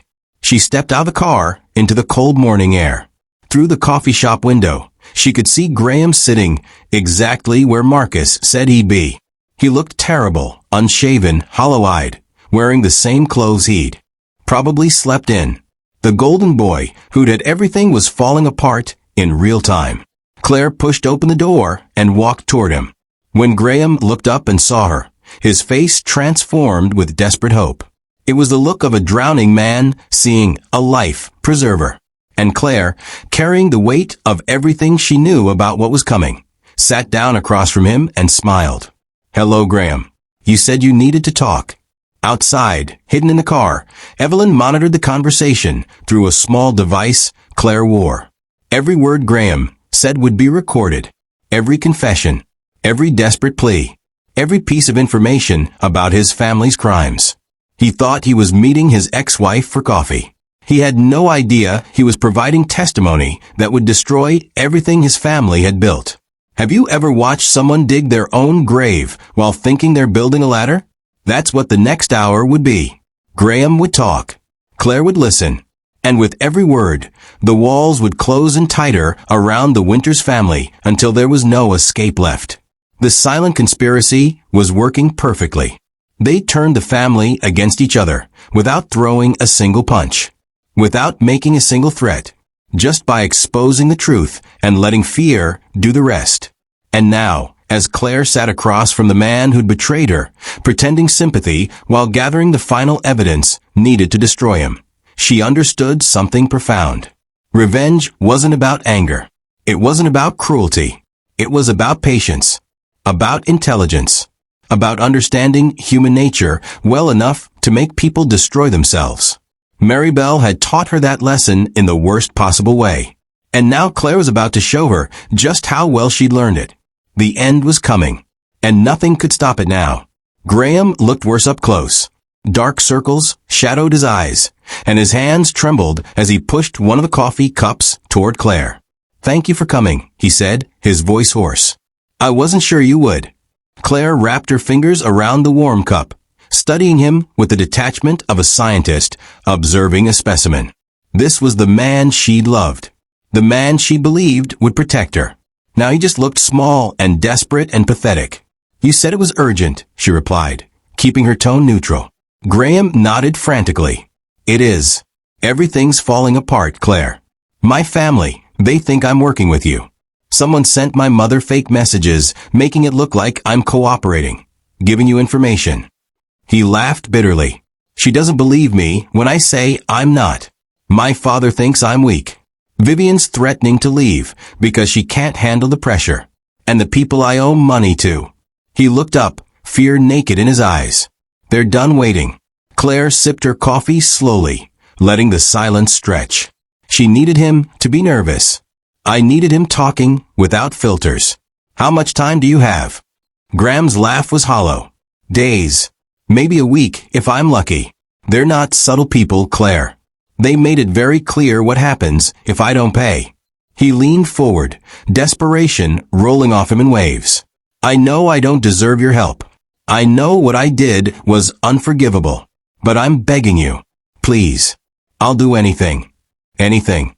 The word hung between them, heavy with possibility. Claire set down her cup carefully. Tell me something, Graham. That night at the family reunion, when they humiliated me, when your mother poured champagne on me, and your father questioned my worth, and Sylvia called me an orphan, where were you? His face crumpled. I was there. I was watching. And you did nothing. It wasn't a question. Graham's voice broke. I was a coward. I've always been a coward. My mother, she's controlled everything my whole life. Every choice. Every relationship. I thought marrying you would be different, that I could finally have something that was mine. But she found out about your inheritance, and everything changed. Claire's pulse quickened, but she kept her expression calm. This was it. The confession she needed. Change how? Graham ran his hands through his hair, making it stand up in wild angles. She made a plan. Said if I married you, waited until the inheritance cleared, then divorced you, we could take half. Enough to save the family business, pay off my debts, and secure our future. He looked at her with pleading eyes. But I didn't know about that plan at first, Claire. I swear. When I proposed, I actually loved you. Or I thought I did. I don't even know anymore. Claire felt something cold settle in her chest. A part of her had hoped he'd fight this accusation, prove Evelyn wrong, show that some small piece of what they'd had was real. But he was confirming everything. Every suspicion. Every awful truth. When did you find out about the plan? She asked. Her voice steady despite the emotions churning inside. 2 months after the wedding. My mother sat me down and explained everything. The inheritance. The timeline. What we needed to do. His hands clenched into fists. I should have told you then. Should have warned you. But I was already in debt, already drowning. And she convinced me this was the only way out. So you lied to me for months, Claire said softly. Pretended to love me.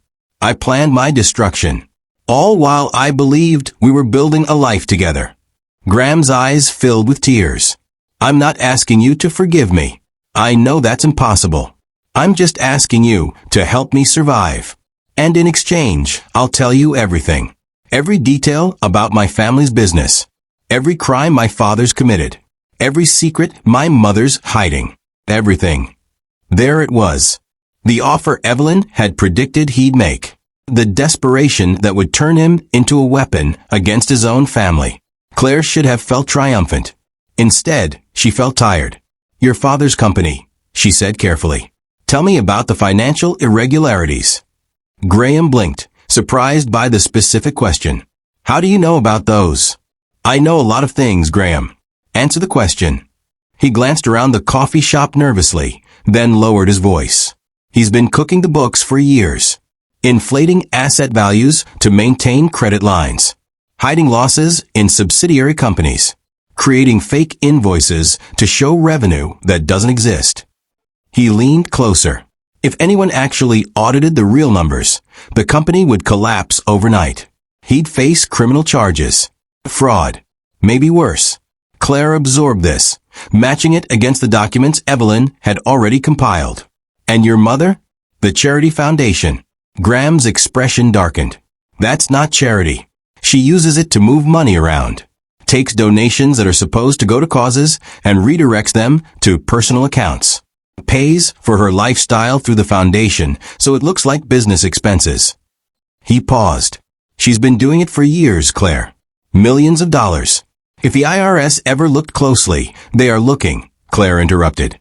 His eyes went wide. What? The IRS received a tip. They're investigating the foundation as we speak. She watched the color drain from his face. Your mother's going to face charges, Graham. Probably within the month. Graham's breath came faster, panic setting in. No, that can't. She'll think I did it. She'll think I'm the one who reported her. Are you? Claire asked, already knowing the answer. No, I would never. He stopped, realization dawning. You did it. You reported her. Claire didn't confirm or deny. She just watched him process the information.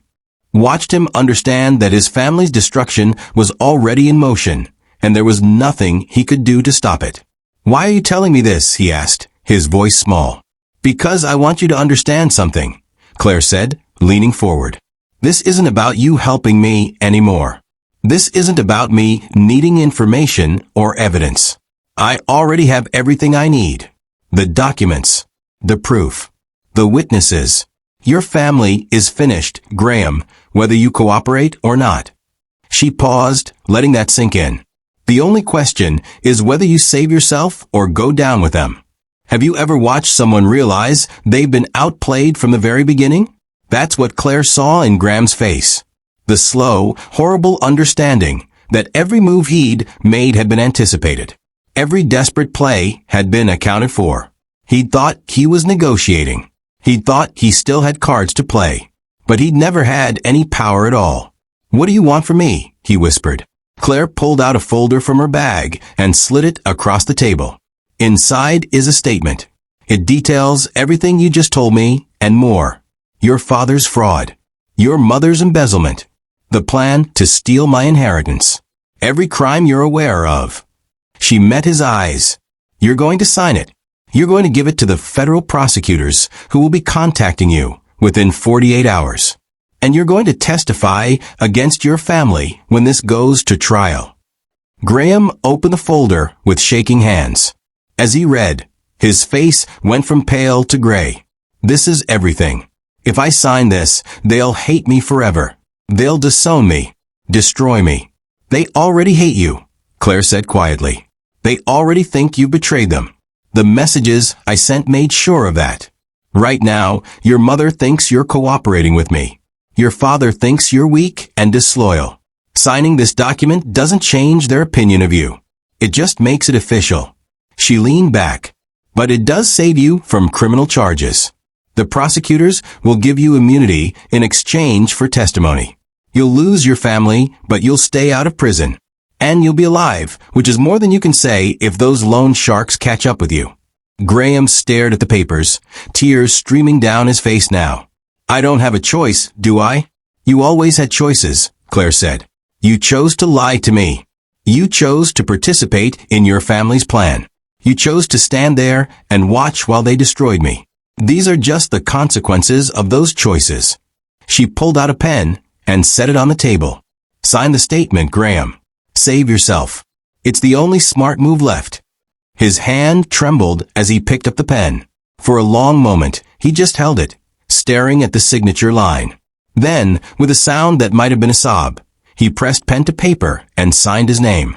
Claire took the document, checked the signature, and tucked it back into her folder. The prosecutors will contact you soon. Tell them everything. Hold nothing back. And Graham. She stood, preparing to leave. Don't contact me again. Don't call. Don't text. Don't show up at places hoping to talk. We're done. Completely. Forever. Graham looked up at her with devastated eyes. I really did love you once. I know you don't believe me, but it's true. Claire studied him for a long moment. Maybe there had been love once, buried under the lies and manipulation and weakness. Or maybe he was lying even now, trying to salvage some dignity from the wreckage. It didn't matter anymore. Goodbye, Graham, she said, and walked out of the coffee shop without looking back. Marcus was waiting by the car, and she slid into the back seat feeling oddly empty. Did he sign? Marcus asked. Claire held up the folder. He signed everything. Confessed to everything. He's ours. Marcus nodded approvingly and started driving. Evelyn was on the phone before they'd gone 2 blocks. Tell me you got it, she said immediately. Every word, Claire confirmed. The recording, the signed statement, full confession about the fraud, the embezzlement, the plan to steal my inheritance. Everything we need. Evelyn's satisfaction was audible. Then we moved to the final phase. I'm calling the prosecutors now. They'll have the evidence by tonight. Warrants will be issued within 72 hours. The media will have the story within 96. She paused. How are you feeling? How was she feeling? Claire looked out the window at the city passing by, thinking about Graham's tears, his desperate plea for forgiveness, his broken expression when he signed that statement. She should have felt triumphant, vindicated, powerful. Instead, she just felt tired. I'm fine, she said. Just ready for this to be over. Back at the brownstone, Claire found herself in the study where this had all started. The photographs of her mother still sat on the desk, and she picked one up, studying her mother's face. I did it, she whispered to the image. I made them pay for what they tried to do. I protected your legacy. I made sure they'll never hurt anyone else the way they hurt us. The photograph didn't answer, of course. But Claire felt something settle inside her anyway. A sense of completion, of a promise kept. Her mother had built a fortune to protect her daughter. And now Claire had used that fortune to deliver justice. Not just for herself, but for every person the Winters family had stepped on, used, and discarded over the years. Evelyn knocked softly and entered. The prosecutors are meeting tomorrow morning. They want you there to review the evidence before they move forward. She sat down across from Claire. This is it. The final step. Once they have everything, the arrests happen fast. Harold will be taken from his office. Maribel from her home. They'll be charged, arraigned, and held pending trial. The media will be everywhere. The scandal will be enormous. Everything they built will crumble in days. Claire nodded, processing the timeline. And Graham. He'll testify. He'll probably end up in witness protection for a while, until the trials are over and the loan sharks move on to easier targets. He'll lose everything too, but he'll be alive. That's more mercy than he showed you. Evelyn's expression softened. Are you ready for what comes next? For seeing them arrested? For watching their lives destroyed in public the way they destroyed yours? Was she ready? Claire thought about that night at the family reunion one more time.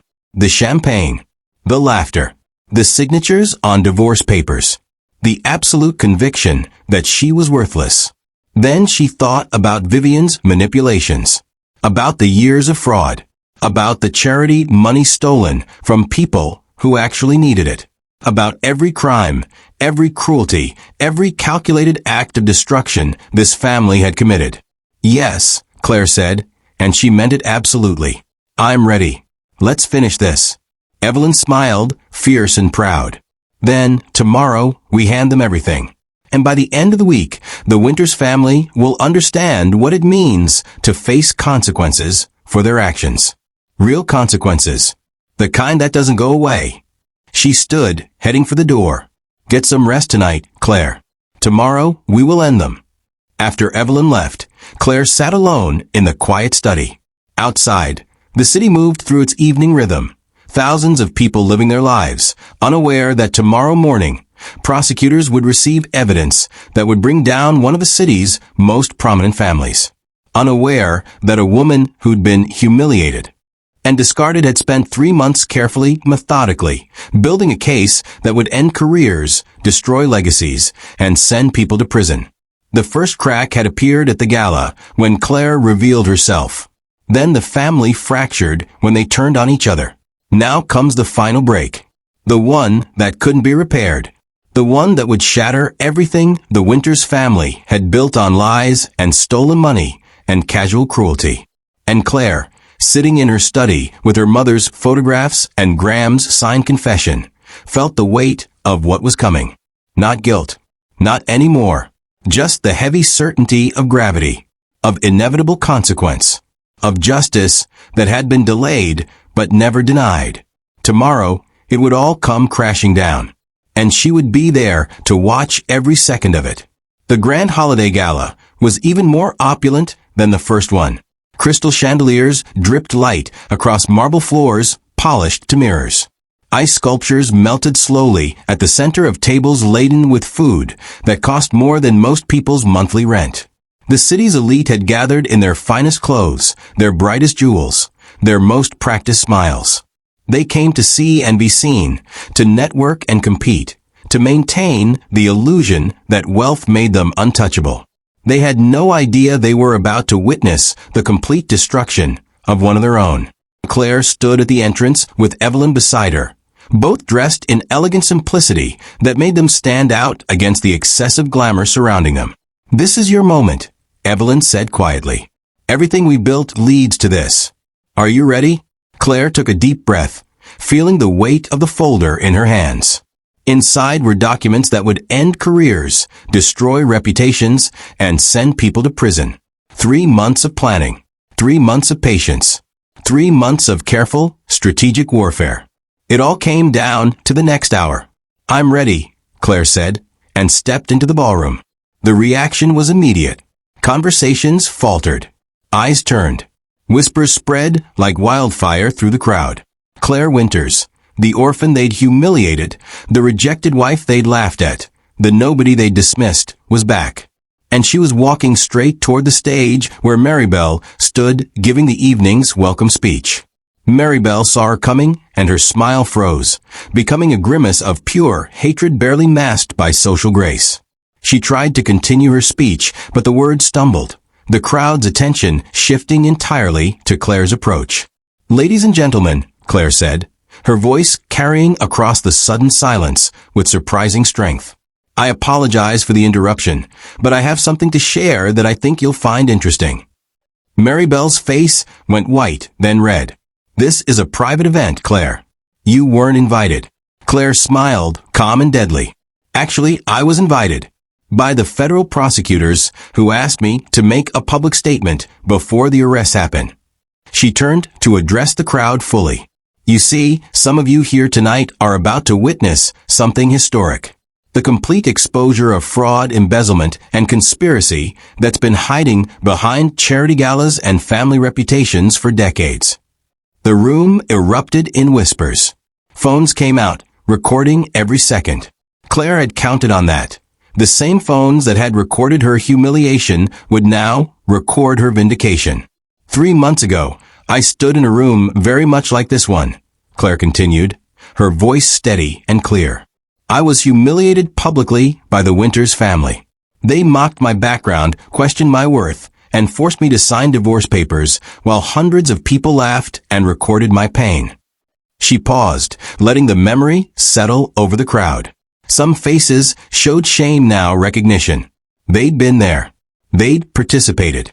What they didn't know, what they couldn't have known because their arrogance blinded them, was that I'm not the penniless orphan they pretended I was. My mother left me an inheritance worth $47 million. An inheritance this family tried to steal by orchestrating a marriage, planning a divorce, and timing everything to maximize what they could take from me. Gasps rippled through the crowd. Maribel tried to speak, but Harold grabbed her arm, pulling her back. He knew. Claire could see it in his eyes. He knew exactly where this was going, and there was nothing he could do to stop it. "But that's not even the worst of their crimes," Claire said, her voice growing stronger. "Harold Winters has been committing corporate fraud for years. Cooking books, inflating assets, hiding losses, creating fake revenue to maintain credit lines and fool investors." She pulled documents from her folder and held them up. "I have the evidence. Bank records, emails, testimony from employees who were ordered to falsify documents. Everything the prosecutors need to prove systematic, deliberate fraud." The crowd's whispers became shouts. Someone yelled a question. Claire ignored them, pressing forward. "Maribel Winters has been embezzling from her charity foundation. Millions of dollars that were supposed to help children fund medical research, support families in need. She redirected that money to personal accounts, paid for her lifestyle with donations meant for people who were suffering." She pulled out more documents. "Again, I have proof. Transaction records, wire transfers, emails discussing how to hide the money trail. Everything needed for prosecution." Maribel finally found her voice. "You lying bitch. How dare you come into my home and spread these vicious, your home." Claire interrupted, her voice cutting like a blade. "This mansion was built with stolen money. maintained with embezzled funds. Everything you touch is tainted by fraud and theft. She turned back to the crowd. And Graham Winters, my ex-husband, has gambling debts exceeding $300,000. Debts he borrowed from organized crime to cover. Debts his family knew about and tried to use my inheritance to pay. She paused, then delivered the blow she'd been saving. Graham has already signed a statement confessing to all of this. He's cooperating with federal prosecutors in exchange for immunity. The warrants for Harold and Maribel's arrest were issued this morning. The authorities are waiting outside right now. The silence that followed was absolute. Then chaos erupted. People rushed for exits. Others pushed forward, phones recording, questions shouting. Through it all, Claire stood perfectly still, watching Maribel's face crumble, watching Harold's composure shatter, watching the careful facade of power and respectability dissolve like sugar in rain. Federal agents entered through the main doors, moving with practiced efficiency. Harold Winters, the lead agent, called. Maribel Winters, you're under arrest for fraud, embezzlement, and conspiracy. The agents moved through the crowd, which parted like water. Harold tried to maintain dignity, standing straight even as his hands were cuffed behind his back. But Maribel fought, screaming, accusing, threatening lawsuits and consequences. It was ugly and desperate and exactly what she deserved. Claire watched it all with the detachment of someone observing a play they'd written. This was her creation, her careful planning, her patient execution. Every domino had fallen exactly as predicted, leading to this moment of complete public destruction. As the agents led Harold and Maribel toward the doors, Maribel twisted back, her eyes finding Claire's across the crowd. You think you've won? She spat, her voice venomous. You think destroying us makes you better? You're just like us now. Cruel, calculating, ruthless. Claire walked forward slowly until she stood face to face with her former mother-in-law. You're wrong, she said quietly, but her voice carried in the sudden silence. I'm nothing like you. You destroyed people for entertainment, for greed, because you could. I brought consequences to people who thought they were above them. There's a difference. She stepped back, her voice rising so the entire room could hear. You taught me that power without accountability is just tyranny. That wealth without ethics is just theft. That family without love is just performance. She paused, letting each word land. I didn't raise my voice. I raised the truth. And the truth is that you're not powerful. You're not untouchable. You're just criminals in expensive clothes. And now everyone knows it. Maribel's face twisted with rage and something else, fear. Real, genuine fear of what was coming. Prison. Public shame. The complete annihilation of everything she'd built her identity around. The agents pulled her toward the exit, and this time she didn't resist. She just walked, her head lowered, her spirit broken. The crowd parted for them, and Claire caught glimpses of faces, some shocked, some satisfied, some ashamed. They'd witnessed something unprecedented. The complete, public dismantling of a family that had seemed invincible. As the doors closed behind the agents and their prisoners, the room erupted in conversation. But Claire didn't stay to hear it. She walked toward the exit, Evelyn falling into step beside her, Marcus waiting at the door. That was perfect, Evelyn murmured. Every word, every revelation. You destroyed them completely. Claire nodded, but didn't smile. It's not over yet. There's still the trials. The media coverage. Months of this playing out in public. Evelyn squeezed her arm gently. But the hard part is done. You faced them. You exposed them. You won. Had she won? Claire thought about Graham's broken face in the coffee shop. About Vivian, who'd also been manipulating but was now caught in the wreckage. About Sylvia, who hadn't been arrested, but whose family name was now synonymous with scandal. Outside, the cold air hit Claire's face like a blessing. She stopped on the steps of the mansion, the same steps she'd walked down 3 months ago with nothing but champagne stains and tears. How different this exit felt. How completely she transformed. A reporter rushed forward, shoving a microphone toward her. Ms. Winters. How does it feel to bring down the family that tried to destroy you? Claire looked at the camera, knowing this would be replayed thousands of times. This was her chance to seem vindictive, cruel, triumphant in the ugliest way. But that wasn't who she wanted to be. It feels necessary, she said simply. Not good. Not satisfying. Just necessary. They committed crimes. They hurt people. Someone had to stop them. She paused, then added, I hope this serves as a reminder that no one is above consequence. That patience and truth are more powerful than money and cruelty. And that underestimating people based on their circumstances is the fastest way to lose everything. Then she walked down the steps, got into Marcus's car, and drove away from the mansion for the last time. In the back seat, surrounded by silence and the fading lights of the party behind them, Claire finally let herself feel the weight of what had happened. She'd done it. She'd actually done it. She'd taken down an entire family using nothing but their own crimes, their own weaknesses, their own arrogance against them. Where to now? Marcus asked from the front seat.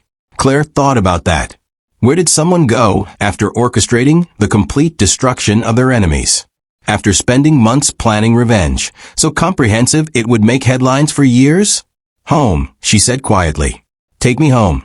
The brownstone was dark and quiet when they arrived.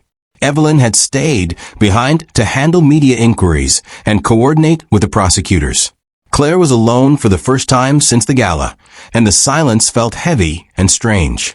She walked through the house, turning on lights, making tea she didn't drink, trying to figure out what came next.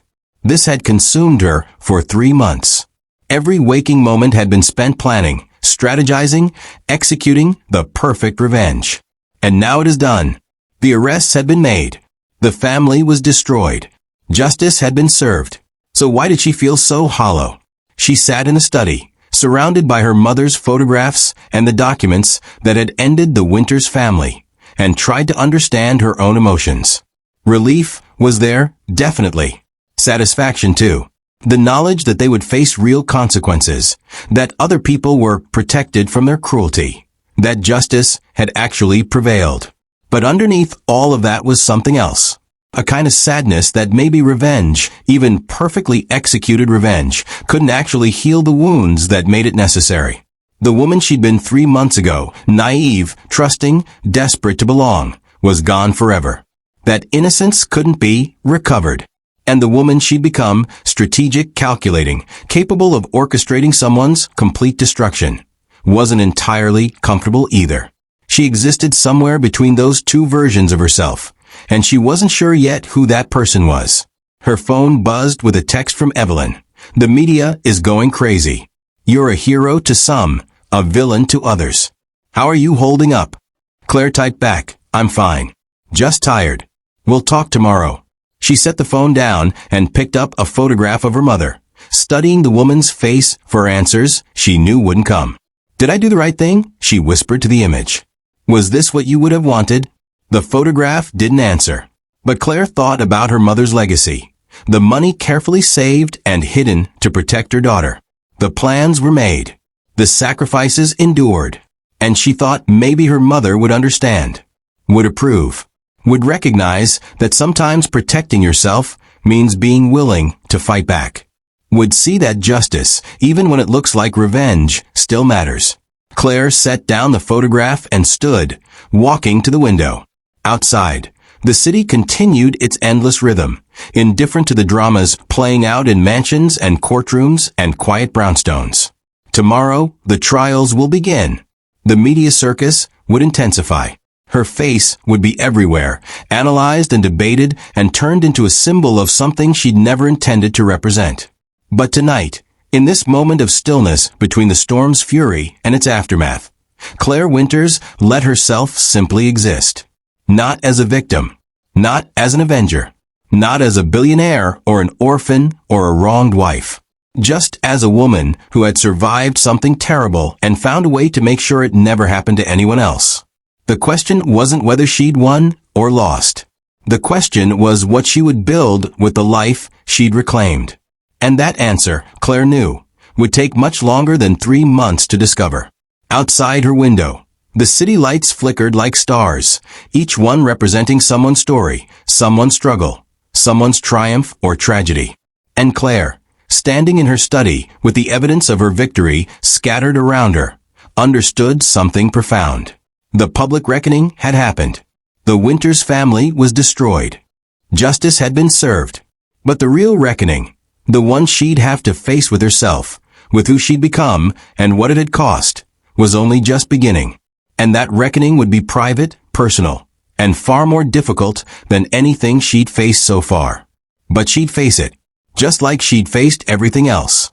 With patience, with intelligence, with a stubborn determination that had kept her standing when the whole world wanted to watch her fall. The storm had passed. Now comes the work of living in its aftermath. And Claire Winters, transformed by fire and fury into something she was still learning to recognize, was ready. The weeks following the arrests were a blur of legal proceedings, media attention, and decisions that would shape the rest of Claire's life. She sat in her lawyer's office on a Tuesday morning, reviewing documents that outlined exactly how her mother's fortune would be distributed. The inheritance was hers legally and completely, but what she did with it would define who she'd become through all of this. The employee fund is established, her lawyer explained, sliding papers across the desk. Everyone who worked for Harold's company and lost their jobs or pensions because of his fraud will be compensated. Full back pay, plus additional support for job placement and retraining. Claire nodded, signing the authorization. And the charity restoration? The lawyer smiled. Every dollar Mary Bell stole from the foundation has been replaced, plus an additional $10 million for the causes she claimed to support. Children's hospitals, cancer research, family shelters. The money will actually go where it was supposed to go now. Claire felt something loosen in her chest. This was what justice should look like, not just punishment for the guilty, but restoration for the victims. What about Graham's debts? She asked, though she already knew what she decided. The lawyer's expression became carefully neutral. You don't owe him anything, Claire. He participated in the fraud. He lied to you. You'd be completely justified in letting him handle his own problems. Claire looked out the window at the city below, thinking about Graham's broken face in that coffee shop, about his desperate plea for help, about the fact that despite everything, he'd been raised by monsters and never really had a chance to become anything else. Pay them, she said quietly. Pay off his gambling debts. All of them. The lawyer's eyebrows rose. That's $300,000. Money you don't have to spend. I know, Claire replied. But I'm not doing it for him. I'm doing it so I can look at myself in the mirror and know I chose mercy when I could have chosen cruelty. That's the difference between me and them. She signed that authorization to make it anonymous. I don't want him to know it came from me. Just let him wake up one day and find out the debts are cleared and he can actually move forward with his life. The lawyer made notes, then looked up with something like respect. You are a better person than most would be after what you went through. Claire wasn't sure about that.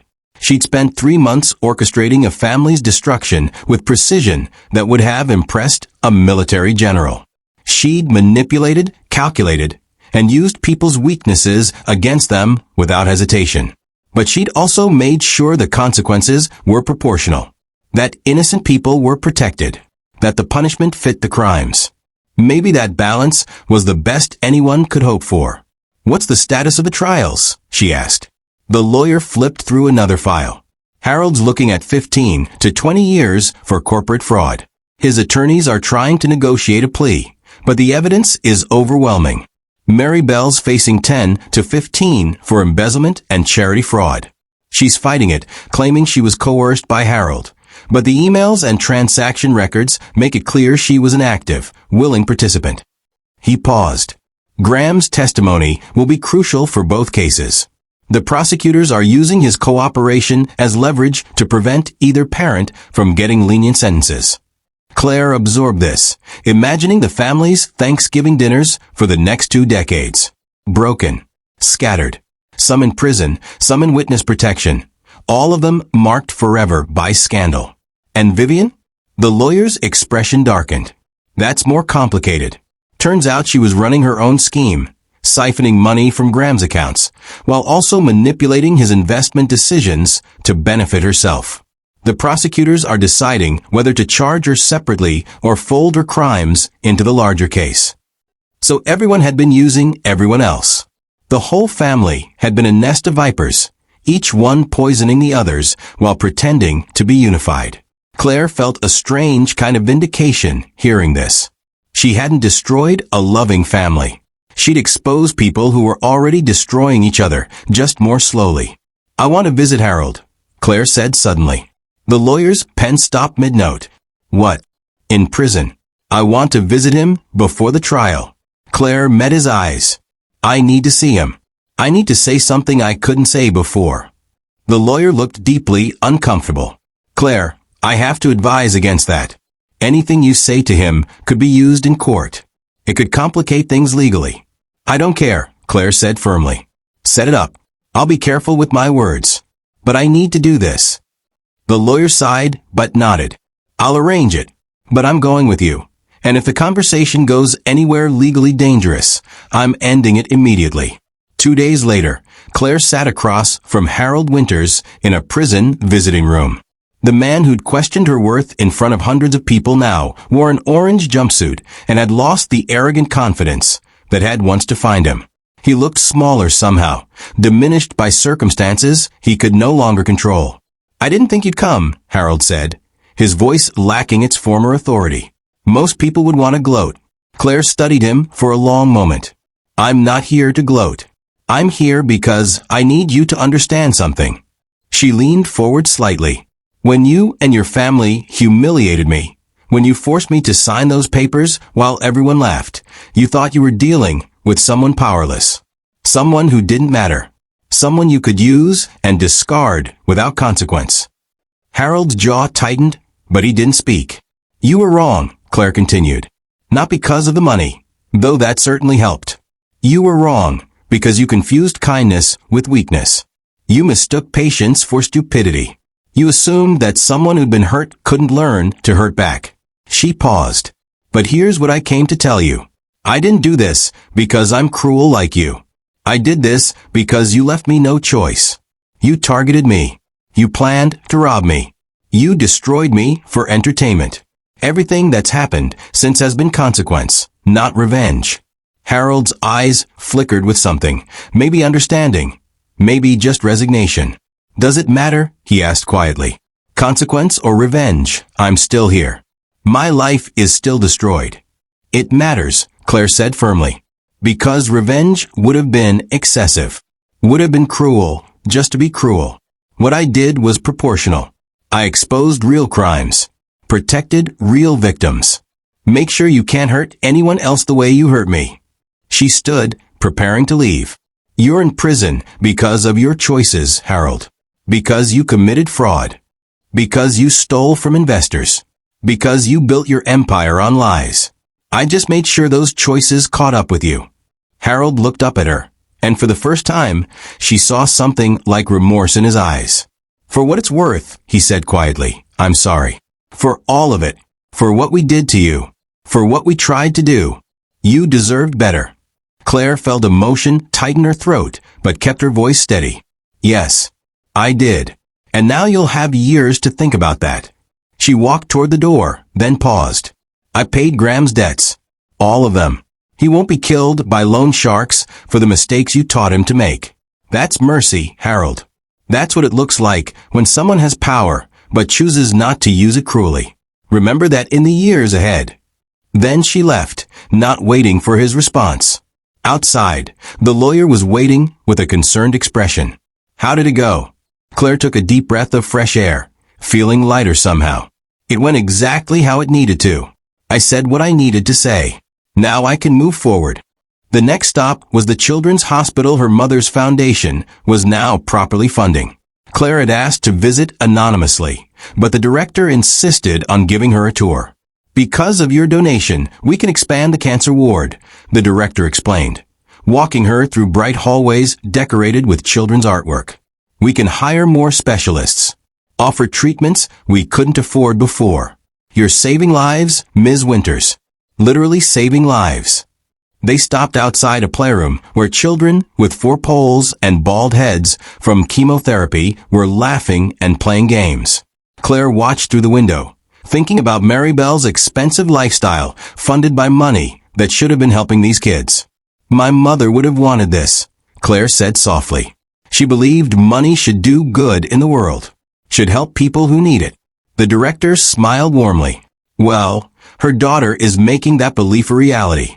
The foundation will bear both your names, the Winters Legacy Foundation. Your mother's vision, your execution. Claire felt tears prick her eyes. This was what power should be used for. Not humiliation, not control, not crushing people beneath your heel, but lifting up people who needed help, protecting people who couldn't protect themselves, making sure resources went where they could do the most good. Over the next weeks, Claire established more programs, scholarships for foster children, so kids like her would have opportunities she'd never gotten. Support systems for women leaving abusive marriages, so they wouldn't be trapped by financial dependence. Job training programs for people affected by corporate fraud, so they could rebuild what criminals like Harold had destroyed. Every program was carefully designed, properly funded, built to last beyond her involvement. She wasn't trying to be a savior. She was trying to be responsible, to use her mother's fortune the way it should be used, not for revenge, but for restoration. Evelyn watched all of this with visible pride. Your mother would be so proud, she said one evening as they reviewed foundation proposals. You took something meant to hurt you and turned it into something that helps thousands. Claire looked up from the papers. I had a choice.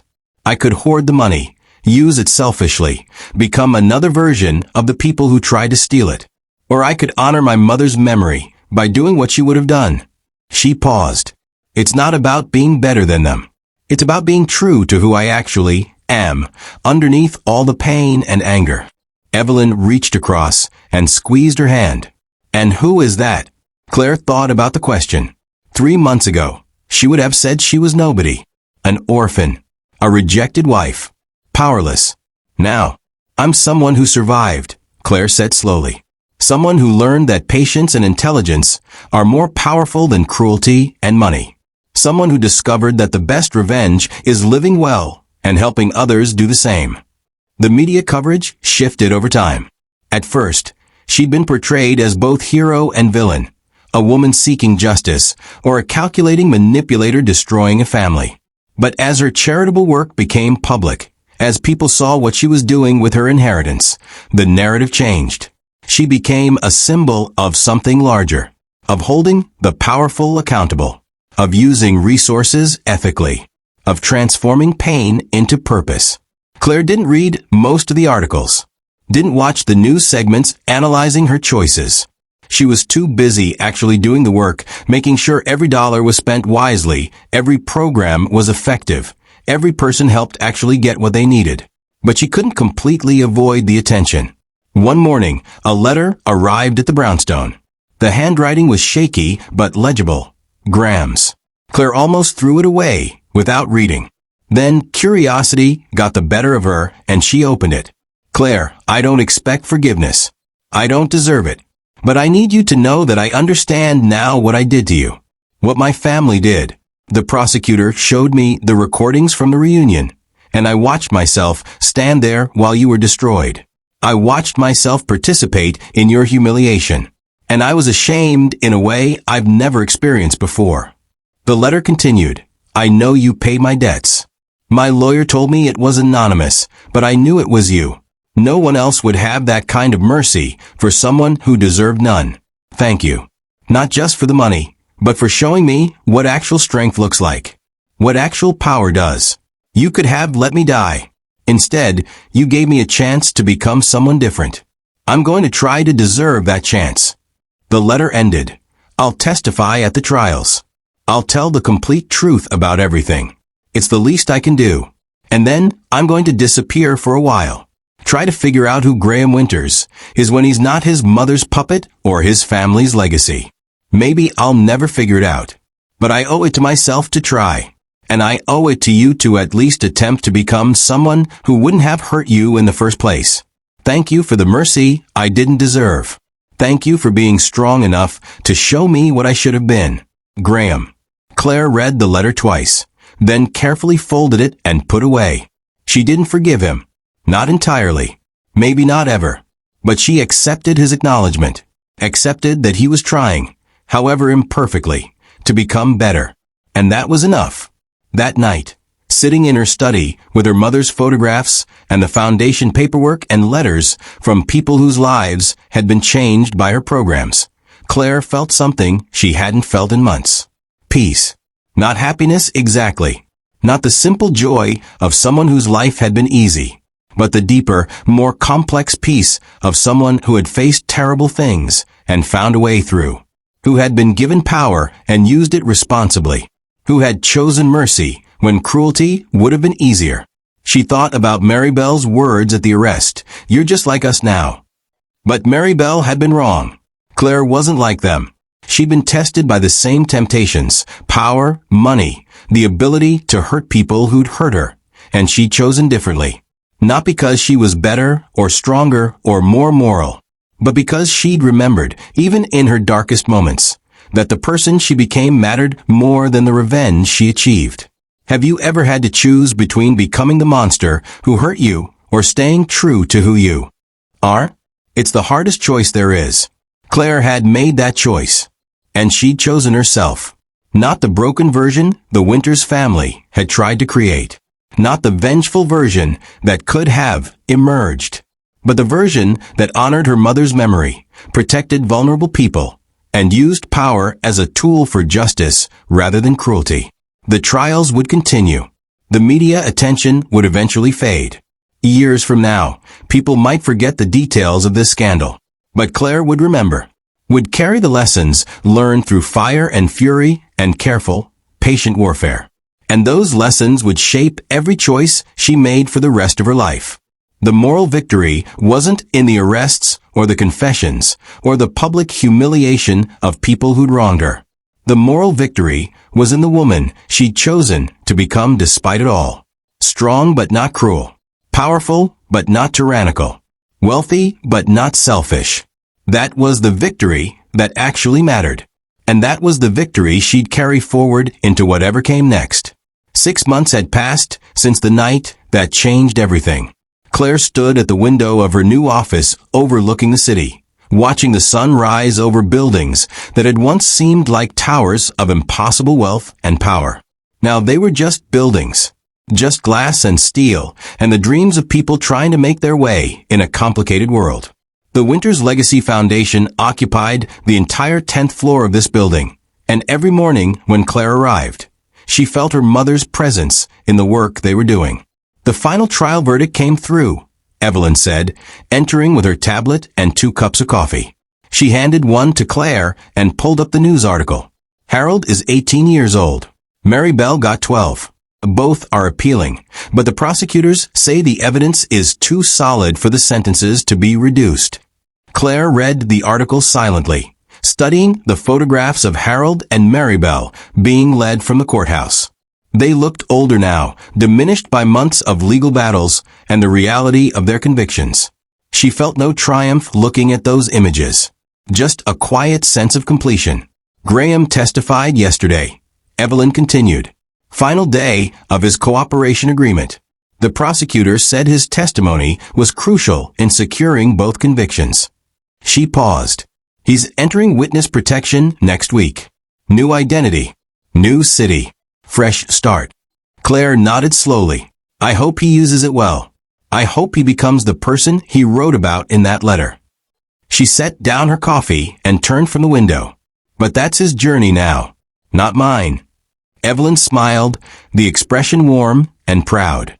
Look at you. 6 months ago, you were sitting in my study, broken and furious, learning that the family who destroyed you had been targeting you from the beginning. Now you're running a foundation that's changed thousands of lives. You've grown, Claire. Has she grown?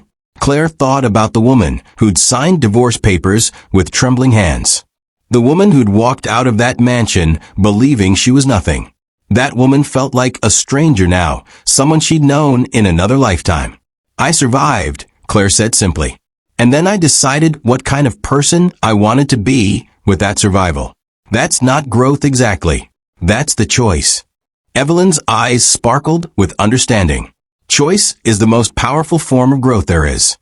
The morning meeting brought Claire face to face with the foundation's impact in concrete terms. The scholarship program had funded education for 200 foster children. The support system for women leaving abusive marriages had helped 63 women escape dangerous situations and rebuild their lives. The job training program had placed 147 people in stable employment after corporate fraud had destroyed their previous careers. Numbers on a spreadsheet transformed into actual human beings, children who could now go to college, women who could now live without fear, workers who could now support their families. We need to talk about expansion, the foundation director said, pulling up a presentation. We've been contacted by organizations in 3 other states asking if we can replicate these programs in their communities. The demand is massive, Claire. What you've built here could help tens of thousands more people if we scale it properly. Claire studied the proposal, feeling the weight of responsibility that came with real power. What would we need? The director launched into details about funding, staffing, and partnerships with local organizations. Claire listened carefully, asking questions, evaluating feasibility. This was what power should look like: careful planning, ethical consideration, sustainable growth. Not the reckless dominance the Winters family had wielded like a weapon. After the meeting, Claire found herself alone in her office, thinking about scale and impact and the long game she was now playing. Her phone buzzed with a text from an unknown number. "This is Sylvia Winters. Can we talk, please?" Claire stared at the message for a long moment. Sylvia, the sister-in-law who'd called her an orphan, who'd participated in her humiliation, who'd stood by while her family tried to destroy her. What could Sylvia possibly want to say now? Against her better judgment, Claire typed back, "I'm listening." The response came quickly, not over text. In person. "I know I don't deserve your time, but I'm asking anyway. There's something I need to tell you. Something about my family that you should know." Curiosity won out over caution. Claire agreed to meet at a neutral coffee shop, not the one where she'd met Graham.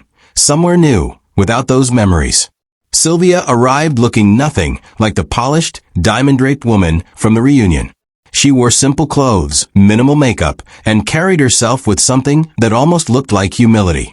"Thank you for coming," Sylvia said as they sat down. "I wasn't sure you would." Claire studied her carefully. "What do you want, Sylvia?" Sylvia took a breath, gathering courage. "I want to apologize. Not because I think it'll change anything. Not because I expect forgiveness, but because you deserve to hear it from me directly." She twisted her hands together nervously. "That night at the reunion, when we humiliated you, I knew it was wrong. I knew what we were doing was cruel and calculated and evil. But I participated anyway, because that's what my family does. We destroy people to feel powerful. We mock weakness to hide our own." Her voice cracked slightly. "And I was weak. Too weak to stand up to my mother. Too cowardly to defend you. Too concerned with my own position in the family to do the right thing." Claire listened without interrupting, watching Sylvia struggle with words that clearly cost her something to speak. "When you exposed us at the gala, when I saw my parents arrested, when everything fell apart, I was angry at first. Blamed you for destroying my family. But then I started actually looking at what my family had done. The fraud, the embezzlement, the decades of hurting people." Sylvia met Claire's eyes. "We deserved it. All of it. And you were merciful in ways we never would have been. You could have destroyed me too. Exposed affairs, or financial problems, or any of the dozen things I'm sure you discovered while investigating us. But you didn't.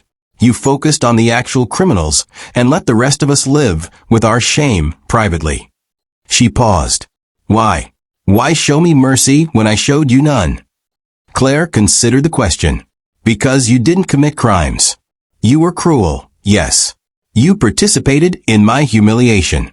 But cruelty isn't illegal, Sylvia. If I'd gone after you for being mean, I would have been crossing a line from justice into vengeance.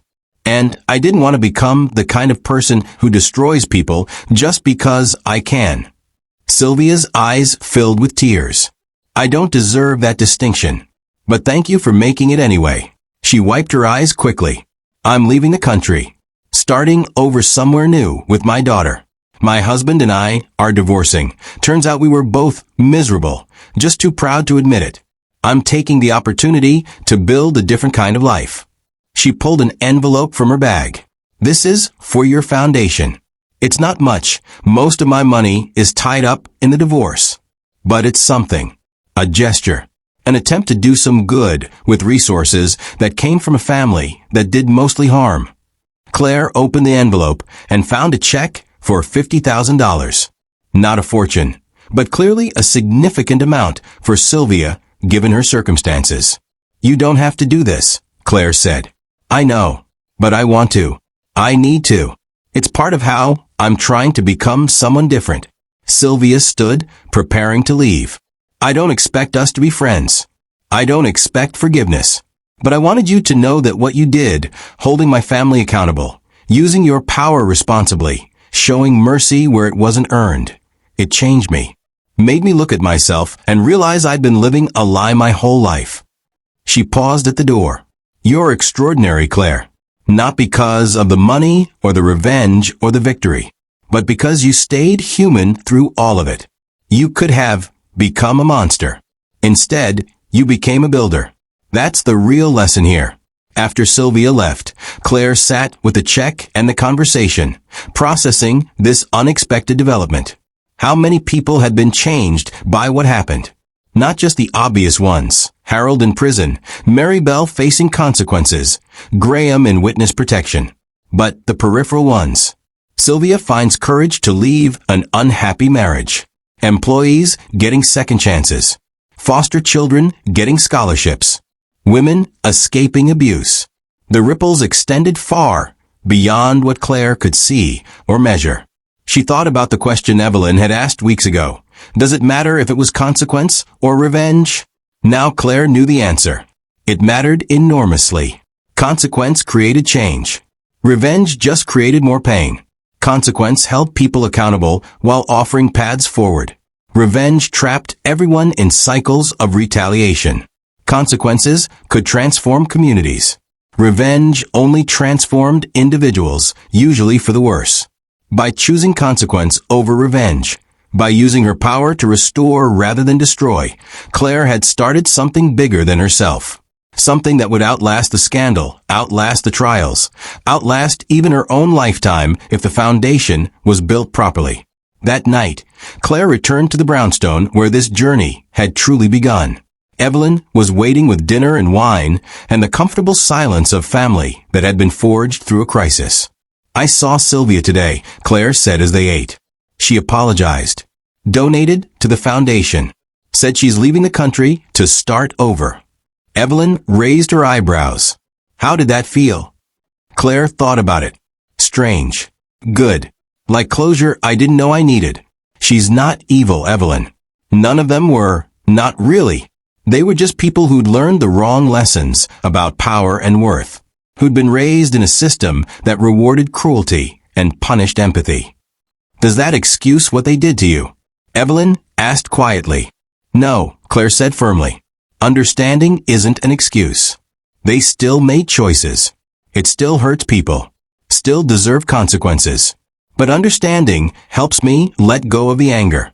Helps me see them as human rather than monsters. And that's important for my own peace. Evelyn nodded thoughtfully. Your mother would be so proud of that wisdom. She always said the hardest thing in the world was seeing your enemies clearly, not as demons, but as broken people. Most never learn that lesson. They finished dinner talking about foundation business, about expansion plans, about the future that stretched ahead bright with possibility. Later, alone in her room, Claire pulled out the photograph of her mother that she kept on her nightstand. She studied her mother's face, the same face she saw in the mirror every morning, but wiser, older, marked by experiences Claire was only beginning to understand. I did it, Mom, she whispered to the photographer. I protected your legacy. I used your fortune the way you would have wanted. I became strong without becoming cruel. I hope that's enough. I hope you're proud." The photograph didn't answer, but Claire felt certain of what her mother would say if she could. Not, "I'm proud you destroyed them," but, "I'm proud you survived. I'm proud you chose mercy. I'm proud you became the woman I always knew you could be." The next morning brought news that the Winters family home, the mansion where Claire had been humiliated, was being sold at auction to cover legal fees and restitution payments. Claire attended the auction not to buy, but to witness. She stood in the back of a room as bidders competed for a piece of the family's fallen empire, watching strangers tear apart what had once seemed untouchable. The mansion sold for less than expected. The antiques and artwork went for bargain prices. The jewelry Maribel had worn while mocking Claire's poverty was divided into lots and distributed to the highest bidders. Everything that had represented the Winters family's power was scattered to the winds, transformed from symbols of dominance into mere objects with price tags. As Claire left the auction house, she realized she felt nothing looking at that dissolution. No satisfaction, no regret, just indifference. The Winters family had lost their power over her completely, not just their ability to hurt her, but their ability to make her feel anything at all. They were just people now. Flawed, fallen, facing consequences. Nothing more. Where to next? Marcus asked from the driver's seat. Claire thought about the question. Not just where to drive, but where to go with her life. She'd spent 6 months building the foundation, establishing programs, ensuring her mother's fortune did good in the world. That work would continue. But what about her? Who was Claire Winters when she wasn't fighting battles or building legacies? "Take me to the park," she said. "I want to walk." The park was filled with normal people doing normal things. Families having picnics. Children playing on swings. Couples holding hands. Dogs chasing balls. All the simple, beautiful ordinariness of life that Claire had missed while fighting wars.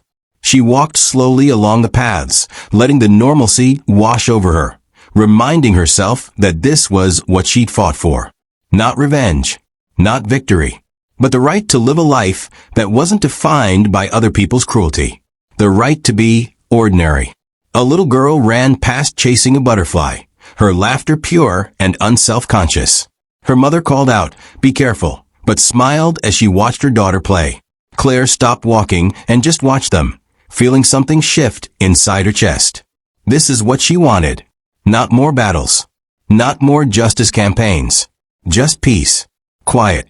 The chance to build a life that was hers alone, defined by her choices rather than her traumas.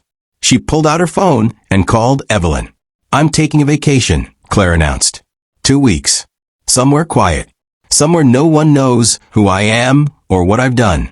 Somewhere I can just exist without being Claire Winters the whistleblower, or Claire Winters the philanthropist, or Claire Winters the woman who brought down a dynasty. Evelyn laughed, the sound warm and approving. "About time. Where are you thinking?" "I don't know yet," Claire admitted. "Somewhere with the ocean, maybe. Somewhere I can walk on beaches and read books and remember what it feels like to have nothing more pressing than choosing what to eat for dinner." "Go," Evelyn said firmly. "The foundation will be here when you get back. The work will wait. You've earned rest, Claire. You've earned peace." That night, Claire booked a cottage on a remote beach in Maine. No internet. No television. Just books and ocean, and time to figure out who she was when she wasn't at war. As she packed, she found the divorce papers she'd signed that terrible night. Papers she'd kept as a reminder of where she'd started. She read through them one last time, seeing her shaky signature on each page, remembering the woman who'd signed them, believing she'd lost everything. That woman had been wrong. She hadn't lost everything. She'd lost illusions, lost false family, lost a life built on lies. But she'd gained something far more valuable, herself. The real Claire Winters. Not the desperate orphan trying to belong. Not the rejected wife destroyed by cruelty. Not even the avenger bringing down her enemies. Just Claire. A woman who'd survived trauma and chose mercy. Who'd inherited power and used it responsibly. Who'd been given every reason to become bitter and chose to become better instead. She took the divorce papers to the fireplace and burned them, watching the signatures curl and blacken and disappear into ash. She didn't need reminders anymore. Didn't need to carry that night with her wherever she went. It was over. Finished. Part of her history, but not her identity. The flames consumed the last page, and Claire felt lighter than she'd felt in years. Free. Actually, genuinely free. 2 days later, she stood on a beach in Maine watching the sun set over the Atlantic. The water was cold, and the wind was sharp, and everything was perfectly normal. No one here knew who she was. No one cared about the Winters scandal or the foundation or any of it. She was just another woman on a beach, watching waves crash against rocks that had stood for millions of years and would stand for millions more. Her phone buzzed with messages, foundation updates, media requests, legal notifications about the final appeals. She turned it off and put it away. For 2 weeks, the world could manage without her. For 2 weeks, she would just be. Not building. Not fighting. Not proving. Just existing. Breathing. Healing. As the sun disappeared below the horizon, painting the sky in shades of orange and purple and pink, Claire felt tears running down her face. Not sad tears. Not angry tears. Just release. The kind of crying that comes when you finally feel safe enough to let go. She'd signed those divorce papers believing she'd lost everything. She'd walked out of that mansion thinking her life was over. But standing here, with ocean spray on her face and peace in her heart and a future stretching ahead filled with possibility, she understood the truth. She hadn't lost anything that night. She'd been set free. Free from people who never valued her. Free from lies disguised as love. Free from a life that would have slowly destroyed her if it had continued.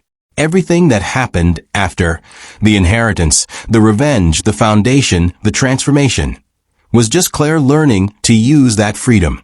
Learning to become herself. Learning that the woman she'd always been, underneath the desperation and need, was strong enough to survive anything. Strong enough to build anything. Strong enough to choose mercy over cruelty. Justice over revenge. Purpose over pain. The stars began appearing above the ocean, thousands of points of light that had traveled unimaginable distances to reach this beach, this moment, this woman standing alone with her hard-won peace. And Claire Winters, daughter, orphan, wife, avenger, philanthropist, survivor, smiled at them. She'd spent 3 months planning the perfect revenge. She'd spent 6 months building the perfect legacy. Now she would spend the rest of her life learning the perfect lesson, that she'd always been enough, even when the whole world tried to convince her otherwise. That she'd always been powerful, even when she believed herself weak. That she'd always been extraordinary, even when others tried to make her feel ordinary. The Winters family had tried to break her. Instead, they'd freed her, tried to destroy her. Instead, they'd forged her into something unbreakable, tried to prove she was nothing. Instead, they'd given her the opportunity to prove she was everything. Have you ever looked back at the worst moment of your life and realized it was actually the beginning of your best one? That's where Claire stood now, at the end of a journey that had started with humiliation and tears, but ended with power and peace. The divorce papers had been signed in tears, but Claire Winters had signed her name to something far more important in the months since, a life that was truly, finally, completely her own. And that was the victory that actually mattered. Not the arrests or the convictions or the public humiliation of people who'd wronged her, but the private, perfect triumph of becoming exactly who she was meant to be. The ocean crashed against the rocks. The stars wheeled overhead. And Claire Winters, transformed by fire into something unbreakable, walked back to her cottage, ready for whatever came next. Because she'd learned the most important lesson of all. She didn't need anyone's approval to be worthy. Didn't need revenge to be powerful. Didn't need anything except the courage to keep becoming herself, one choice at a time. And that courage? That had always been there. She just needed to remember it. The end was actually a beginning. And the woman who'd signed those papers in tears had become the woman who signed her name to a legacy of justice, mercy, and unshakable strength. That transformation, that was the real story. And it was far from over. Thanks for watching. If you enjoyed the story, please hit the subscribe button and drop a comment telling us the part of the story you enjoyed most.